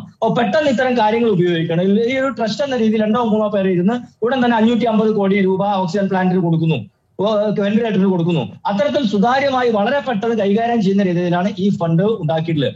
ആ ഫണ്ടിന്റെ ദുരുപയോഗത്തെ കുറിച്ച് തർക്കമില്ല സർ. ആ ഫണ്ടും ചാരിറ്റബിൾ ട്രസ്റ്റും ഇത് ഭരണഘടനാപരം അല്ലെങ്കിൽ കോടതിയിൽ ഇടപെടും സർ. കോടതിയിൽ ഇരിക്കുന്ന കേസാണല്ലോ. കോടതി എന്തായാലും ഇത് ഭരണഘടനാ വിരുദ്ധമാണെങ്കിൽ ഇത് തുടരാൻ പാടില്ല എന്ന് പറയുമല്ലോ. അല്ല, അത് കോടതി ഇടപെടട്ടെ. അതിനകത്ത് തീർച്ചയായും കോടതിക്ക് പിന്നാലെ പോകുന്നവരും കേസ് കൊടുക്കുന്നവരും ഒക്കെ അവിടെ തന്നെ ഉണ്ടാകും. അതൊക്കെ അവിടെ നിൽക്കട്ടെ. പക്ഷേ ഈ കാര്യത്തിൽ സുതാര്യത നിങ്ങൾ വാദിക്കുന്നത് എന്താണെന്നാണ്. കോടതിക്ക് ബുദ്ധിമുട്ടുണ്ടാക്കുന്ന വാദമാണ് നിങ്ങളുടെ ഭാഗത്തുനിന്നുണ്ടാകുന്നത്. കോടതി ഒരു വിധി പ്രസ്താവിക്കാൻ ആഗ്രഹിച്ചാൽ പോലും കോടതിക്ക് തടസ്സമുണ്ടാകുന്ന വാദങ്ങളാണ് നിങ്ങൾ പറയുന്നത്. ഇത് സർക്കാർ ഫണ്ടല്ല. കോടതി എന്ത് ചെയ്യും? പ്രവർത്തനത്തിൽ സർക്കാരിന്റെ നിയന്ത്രണമില്ല. പിന്നെ ആരുടെ നിയന്ത്രണമാണ്? ഞാൻ ചോദിക്കട്ടെന്ന്. അത് ശ്രീ ലാൽ നുണ പറഞ്ഞിട്ടില്ലല്ലോ. സത്യസന്ധമായി ജനങ്ങളുടെ മുന്നിലാണ് പറയുന്നത്. ഇത് ട്രസ്റ്റിന്റെ കീഴിലുള്ള പണമാണ്, ഇത് ജനങ്ങൾ തന്നിട്ടുള്ള പണമാണ്. സർക്കാർ നിയന്ത്രണമില്ല. ആരുടെ നിയന്ത്രണമാണ് പിന്നെ? സർ, പ്രധാനമന്ത്രിയും അതുപോലെ തന്നെ ആഭ്യന്തരമന്ത്രിയും ധനകാര്യമന്ത്രിയും അടങ്ങുന്ന ഒരു ട്രസ്റ്റാണ് ഇത് നിയന്ത്രിക്കുന്നത്. അതെ, അവർക്ക് രാജ്യത്തിന്റെ സർക്കാരിന്റെ തലപ്പത്ത് ഇരുന്നുകൊണ്ട് അതിന്റെ കാര്യങ്ങൾ നിയന്ത്രിക്കാൻ തന്നെ സമയമില്ലാത്തപ്പോ ഈ ഒരു കാര്യത്തിൽ സമയമുണ്ട് സർ. അതുകൊണ്ടാണ് ഫ്ലൈറ്റിൽ പോകുന്ന സമയത്തും ഫയൽ നോക്കുന്ന പ്രധാനമന്ത്രിയെ സമയമുണ്ട് സർ. 19 മണിക്കൂർ പണിയെടുക്കുന്ന പ്രധാനമന്ത്രി. ആ കാര്യങ്ങൾ എന്തുകൊണ്ട് സർ? അതെന്തിനാണ് പിന്നെ RTI പ്രകാരം നിങ്ങൾക്ക് കണക്ക് പങ്കുവച്ചാൽ എന്താണ് കുഴപ്പം? ഞാൻ RTI പ്രകാരം പങ്കുവെക്കണമെങ്കിൽ ട്രസ്റ്റുകളുടെ പണവുമായി ബന്ധപ്പെട്ട കാര്യങ്ങൾ RTI പങ്കുവെക്കണമെന്ന് വെച്ചാൽ വെബ്സൈറ്റിൽ പങ്കുവെക്കുന്നുണ്ട്. എത്ര പണം ചെലവാക്കുന്നു എന്ന് കൃത്യമായി തന്നെ വെബ്സൈറ്റിൽ പങ്കുവെക്കുന്നുണ്ട്. അതെ, അത് RTI പ്രകാരം ഇവിടെ ഒരു രാജ്യത്തൊരു നിയമം ഉണ്ടല്ലോ. അത് പ്രകാരമായ ആളുകൾക്ക് സംശയം തീരില്ലേ? ഈ KT കുഞ്ഞിക്കണ്ണനും പ്രമോദ് പുഴങ്കരയൊക്കെ ഇന്നിപ്പോ മിണ്ടാതിരിക്കില്ലായിരുന്നോ? അല്ലല്ല, അത് രാഷ്ട്രീയമാണ് സർ. 1.5 വർഷമായിട്ട് ഈ ഫണ്ട് നമ്മുടെ രാജ്യത്തുണ്ട്. ആ ഫണ്ടിനെ കുറിച്ച് യാതൊരു തർക്കവും ഇതുവരെ ഉന്നയിച്ചിട്ടില്ല. ആ ഫണ്ട് ചെലവാക്കി മാറ്റിയെന്ന് ഉന്നയിച്ചിട്ടില്ല. ഇപ്പൊ കോടതിയിൽ ഇങ്ങനെ ഒരു വിഷയം വന്ന സമയത്ത് മാത്രമേ ഇത് ചർച്ചയുള്ളൂ. നേരത്തെ ഈ ഫണ്ട് ഇതിനെക്കുറിച്ച് ഇതിനെക്കുറിച്ച് ഇങ്ങനെ ഒരു ആരോപണം ഉന്നയിക്കപ്പെട്ടില്ല. ഇങ്ങനെ ഒരു ഫണ്ടിനെ കുറിച്ച് വലിയ ഉണ്ണികൃഷ്ണ മാഷേ, PM കെയേഴ്സ് എന്ന പേരില് ഇങ്ങനെ ഒരു ദേശീയ നിധി രൂപീകരണത്തിന്റെ ധാർമ്മികതയും ഭരണഘടനാ വിരുദ്ധതയും ഇതിന്റെ തുടക്കം മുതൽ തന്നെ CPM ഉൾപ്പെടെയുള്ള പ്രതിപക്ഷ പാർട്ടികൾ ശക്തമായി ചോദ്യം ചെയ്തിരുന്നു. PM കെയേഴ്സിന്റെ മറവിൽ ദേശീയ ദുരന്ത നിവാരണ ഫണ്ടിനെ അപ്രസക്തമാക്കുകയാണ്, അതിനെ പ്രവർത്തിക്കാൻ അനുവദിക്കുക. കാരണം അത് ഭരണഘടന അനുസരിച്ച് ചില വ്യവസ്ഥകളും ചട്ടങ്ങൾക്കും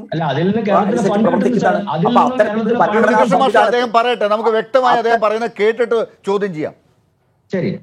ഒരു ഭരണഘടനാ സംവിധാനത്തെ അത്തരമൊരു സ്റ്റേറ്റ് സംവിധാനത്തെ തന്നെ ഇല്ലാതാക്കുകയാണ്. ഇത് എൻ്റെ ലാലെ, നമ്മളിത് ചർച്ച ചെയ്യുമ്പോൾ നമ്മൾ മനസ്സിലാക്കേണ്ടത് ഹിറ്റ്ലർ നാസി ഫണ്ട് ഉണ്ടാക്കിയിട്ടുണ്ട്, സയനിസ്റ്റുകൾ ജൂയിഷ് എവിടേക്കാണ് പോകുന്നത് മനസ്സിലാവുന്നുണ്ട്. നാസി ഫണ്ടിനുമൊക്കെ സമാനമായ രീതിയിൽ രാജ്യത്തിന്റെ നിയമങ്ങൾക്കും ഗവൺമെന്റ് സംവിധാനങ്ങൾക്കും, അതാണല്ലോ നമ്മുടെ രാഷ്ട്ര സംവിധാനങ്ങൾക്കും അപ്പുറത്ത് സ്വന്തം ഇഷ്ടം പോലെ കൈകാര്യം ചെയ്യാനുള്ള ഫണ്ട് ഉണ്ടാക്കുക എന്നുള്ളത് ലോകത്തിലെ എല്ലാ സ്വേച്ഛാധിപതികളുടെയും പ്രത്യേകിച്ച് മതഫാസിസ്റ്റുകളുടെയും അടിസ്ഥാനപരമായ ഒരു സ്വഭാവമാണ്. ആ നൈസർഗിക സ്വഭാവമാണ് 2002 മുതൽ ഗുജറാത്തിൽ നാം കണ്ടത്. ചെറിയ പ്രശ്നമല്ല. ഇന്ത്യ ഡെവലപ്മെന്റ് ആൻഡ് റിലീഫ് എന്ന പേരില് ആയിരക്കണക്കിന് കോടി രൂപ കൊണ്ടുവന്ന് ഗുജറാത്തിൽ വംശഹത്യ ഉൾപ്പെടെയുള്ള സംഭവങ്ങൾക്ക് ആ പണം വാരി വിതറുകയാണ് നരേന്ദ്രമോദി ചെയ്തത്. ഇന്നും അത് തന്നെയാണ് സംഭവിച്ചുകൊണ്ടിരിക്കുന്നത്. ഇതിലേക്ക് സംഭാവന ചെയ്യുന്ന ഗൗതം അദാനിയെ പോലുള്ള ആളുകൾക്ക് താല്പര്യമില്ലേ? ഇതിന്റെ എതിരായിട്ട് വന്നിരിക്കുന്ന ഒരു പ്രധാനപ്പെട്ട അഴിമതി വിമർശനം ഉണ്ണികൃഷ്ണ മാഷേ, വൻകിട കോർപ്പറേറ്റുകള് വലിയ ഉദ്യോഗസ്ഥന്മാർ ഇതിലേക്ക് സംഭാവന ചെയ്യുന്നത് അവരുടെ നിക്ഷിപ്തത ആ രീതിയിലുള്ള ഇത്തരം സംഭാവനകൾ നൽകുന്ന ഉപയോഗപ്പെടും. ഇവിടെ ഭരണഘടനാപരമായി പ്രവർത്തിക്കുന്ന ഒരു ദുരന്ത നിവാരണ നിധി ഉള്ളപ്പോൾ എന്തിനാണ് ഭരണഘടനയ്ക്ക് രാഷ്ട്ര സംവിധാനത്തിന് പുറത്ത് ഇങ്ങനെ ഒരു സംവിധാനം ഉണ്ടാക്കിയത്? ആ സംവിധാനം കോർപ്പറേറ്റുകളും മാഫിയകളും രാജ്യത്തിന് പുറത്തുള്ള സമ്പന്നരും ഒക്കെ ആയിട്ടുള്ള മോഡി സർക്കാരിന്റെ ഒരു തുരങ്ക സൗഹൃദത്തെയാണ് കാണിക്കുന്നത്. ഈ തുരങ്ക സൗഹൃദം എന്തിനു വേണ്ടി എന്നുള്ളതിനാണ് നിങ്ങൾ ഉത്തരം പറയേണ്ടത്. ന്യായമായ രീതിയിൽ സുതാര്യമായി പ്രവർത്തിക്കുന്ന ദുരന്ത നിവാരണ ഏജൻസി ഉള്ളപ്പോൾ എന്തിനിങ്ങനെ ഒരു ബൈപ്പാസ് ചെയ്ത് ഇങ്ങനെ ഒരു സംവിധാനം ഉണ്ടാക്കണം? അപ്പൊ അത് അഴിമതിക്ക് വേണ്ടിയാണ്. ആ അഴിമതി ബിജെപിയുടെ വർഗീയ രാഷ്ട്രീയം വളർത്താൻ ആവശ്യമായ രീതിയിലുള്ള, അതാണല്ലോ ഇവിടെ പ്രമോദ് പറഞ്ഞത്, ഇതിന്റെ ബെനിഫിഷ്യറീസ് സ്വാഭാവികമായിട്ടും ട്രസ്റ്റുകളൊക്കെ ചാരിറ്റി നിയമം അനുസരിച്ച് പ്രവർത്തിക്കുന്നത് എന്താണ്? ഒരു സ്വകാര്യ വ്യക്തികൾക്ക് പബ്ലിക്കിനെ സെർവ് ചെയ്യാനുള്ള, പബ്ലിക്കിനെ സേവിക്കാനുള്ള ഒരു സംവിധാനം എന്ന നിലക്കാണ്. ഇവിടെ സ്റ്റേറ്റ് പബ്ലിക്കിന്റെ ഉടമസ്ഥയിൽ പ്രവർത്തിക്കുന്ന, അതിന്റെ ഉത്തരവാദിത്തത്തിൽ പ്രവർത്തിക്കുന്ന സ്റ്റേറ്റ് എന്തിനിങ്ങനെ ഒരു സംവിധാനം ഉണ്ടാക്കി? അപ്പൊ വളരെ കൃത്യമാണ് കാര്യം. സ്റ്റേറ്റ് സംവിധാനത്തെ ദുർബലമാക്കുക, ഇല്ലാതാക്കുക. എന്നിട്ട് എന്താണ്? സ്വകാര്യ സംവിധാനം എന്ന നിലക്ക് സ്റ്റേറ്റ് തന്നെ പ്രവർത്തിക്കുക. ഇത് നിക്ഷിപ്ത താല്പര്യമല്ലെങ്കിൽ, സ്വാർത്ഥ താല്പര്യമല്ലെങ്കിൽ മറ്റെന്താണെന്ന കാര്യത്തിലാണ്. ഒറ്റ മിനിറ്റ് താങ്കളോട്, അതായത് ഇപ്പോ കെ ടി കുഞ്ഞിക്കണ്ണൻ പറഞ്ഞതിനകത്തുള്ള വളരെ പ്രധാനപ്പെട്ട പോയിന്റ്, ഇതിൽ ലോകത്തെ ചില സമാനതകൾ ഇതിന് ഉണ്ട്. അത് ഈ നാസി ഫണ്ട്, അതുപോലെയുള്ള ജൂയിഷ് ഫണ്ട്, ഇങ്ങനെയൊക്കെയുള്ളതാണ്. ഇവിടുത്തെ ചില എല്ലാ കാലത്തും നിങ്ങളുടെ നേതാവും അല്ലെങ്കിൽ BJPക്കും ഒക്കെ കേൾക്കേണ്ടി വരുന്ന ഒരു കാര്യം ഇതാണ്: നിങ്ങൾ ചില ആളുകളെ ടാർഗറ്റ് ചെയ്തുകൊണ്ട്, ചില വർഗീയത പ്രീണിപ്പിച്ചുകൊണ്ട് ഈ രീതിയിൽ കാര്യങ്ങൾ ചെയ്യുന്നു എന്നാണ്. ഇപ്പൊ ഈ ഫണ്ടും കൂടി ആകുമ്പോ പൂർത്തിയായി. അല്ല ശ്രീ ലാലെ, അതിൽ താങ്കൾ മനസ്സിലാക്കേണ്ട ഒരു കാര്യം, ഇന്ത്യ ഒരു ജനാധിപത്യ രാജ്യമാണ്. ആ ജനാധിപത്യ രാജ്യത്തിൽ ഓട് പൊളിച്ചിട്ടല്ല നരേന്ദ്രമോദി അധികാരത്തിൽ വന്നിട്ടുള്ളത്. ജനാധിപത്യപരമായ രീതിയിൽ തന്നെയാണ് അധികാരത്തിൽ വന്നിട്ടുള്ളത്. CPM പോലെ അല്ല ഞാൻ പറയട്ടെ, തെളിവാണ്.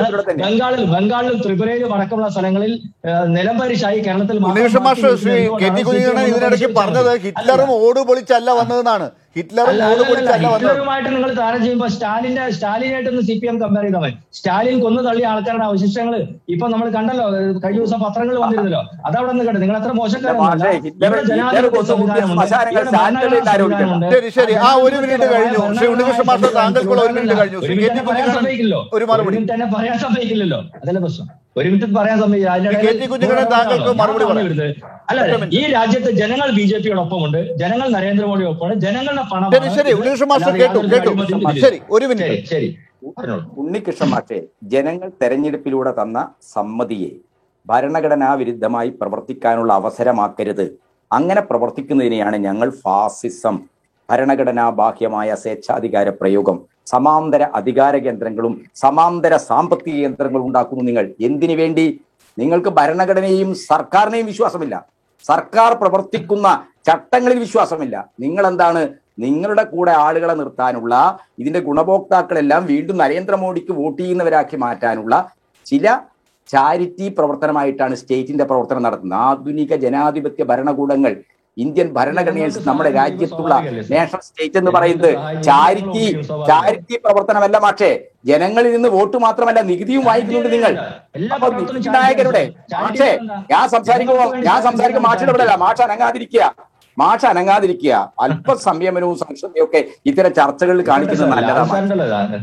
ശരി. അഡ്വക്കേറ്റ് പ്രമോദ് പുഴങ്കര, ഞാൻ താങ്കൾക്കും അവസാനത്തെ ഒരു മിനിറ്റ് തരികയാണ്. ഇവിടെ ഇപ്പോ നമുക്ക് അറിയേണ്ടത് ഒറ്റ കാര്യം മാത്രമാണ്. ഈ പരാതിക്കാരനായ അഡ്വക്കേറ്റ് സമ്യക് ഗാംഗ്വൽ ആവശ്യപ്പെട്ടിരിക്കുന്നത്, അദ്ദേഹത്തിന്റെ പ്രയർ എന്ന് പറയുന്നത് ഈ PM കെയേഴ്സ് ഫണ്ട് സർക്കാർ സംവിധാനമായി പ്രഖ്യാപിക്കണമെന്നാണ്. ഇതാണ് നിലപാടെങ്കിൽ എന്താണ് സംഭവിക്കുക? ഒരു പബ്ലിക് അതോറിറ്റി ആയിട്ടും ജനങ്ങളോട് ഉത്തരം പറയാൻ, ജനങ്ങളോട് മാത്രമല്ല പാർലമെൻറ്റിനോട് ഭരണഘടനാപരമായി ഉത്തരം പറയാൻ ബാധ്യസ്ഥരല്ല തങ്ങൾ എന്നുള്ള ഈ നിലപാടിനു വേണ്ടി ജനങ്ങളിൽ നിന്നും പിരിക്കുന്ന, ജനങ്ങളോട് തങ്ങളുടെ ഭരണഘടനാപരമായ സ്ഥാനങ്ങൾ ഉപയോഗിച്ച് ആവശ്യപ്പെട്ട് പിരിക്കുന്ന പണത്തിൻ്റെ കണക്ക് പറയാൻ ബാധ്യസ്ഥരല്ല തങ്ങൾ എന്നുള്ള ഈ നിലപാടിനെ കോടതിയിലും പുറത്തും ജനങ്ങൾ നേരിടണം എന്നുള്ളതാണ് ഞാൻ പറയുന്നത്. ഒരൊറ്റ കാര്യം കൂടി പറയാം, സംക്ഷിപ്തമായി പറഞ്ഞാൽ, ഇവിടെ BJP പ്രതിനിധി പറഞ്ഞത് ജനങ്ങൾക്ക് നരേന്ദ്രമോദിയിൽ വിശ്വാസമുള്ളതുകൊണ്ട് അവർ പണം നൽകുന്നു എന്നുള്ളതാണ്. പക്ഷെ അതിൻ്റെ തമാശ എന്ന് പറയുന്നത്, നരേന്ദ്രമോദിക്ക് ജനങ്ങളിൽ വിശ്വാസമില്ലാത്തതുകൊണ്ട് അയാൾ ജനങ്ങൾക്ക് മുമ്പിൽ അവർ നൽകുന്ന പണത്തിൻ്റെ കണക്ക് തിരിച്ചു നൽകാൻ തയ്യാറില്ല എന്നുള്ളതാണ്. അതായത് ജനങ്ങളിൽ വിശ്വാസമില്ലാത്തൊരു സർക്കാരും ഒരു പ്രധാനമന്ത്രിയും അയാളുടെ കൂട്ടാളികളും അയാളുടെ ഫാഷിസ്റ്റ് ഭരണകൂടവുമാണ് ഈ രാജ്യത്ത് നയിക്കുന്ന, രാജ്യത്തെ ഭരണകൂടം എന്നുള്ളത് കൊണ്ടാണ് PM കെയേഴ്സ് ഫണ്ട് പോലുള്ള ഒരു സ്വകാര്യ തട്ടിപ്പ് സംഘത്തെ നമുക്ക് പൊതുജനങ്ങളുടെ ചെലവിൽ പേറേണ്ടി വരുന്നത്? യെസ്, എന്തായാലും PM കെയേഴ്സ് ഫണ്ട്, PM ദുരിതാശ്വാസ നിധി ഇവിടെ ഉള്ളപ്പോൾ എന്തിന് എന്ന ചോദ്യത്തിന് വ്യക്തത വരേണ്ടതുണ്ട്. വളരെ നന്ദി ചർച്ചയിൽ ചേർന്നതിന് Shri KT Kunhikannan, Shri Unnikrishnan master, advocate Pramod Puzhankara. News and views അവസാനിക്കുന്നു. നമസ്കാരം.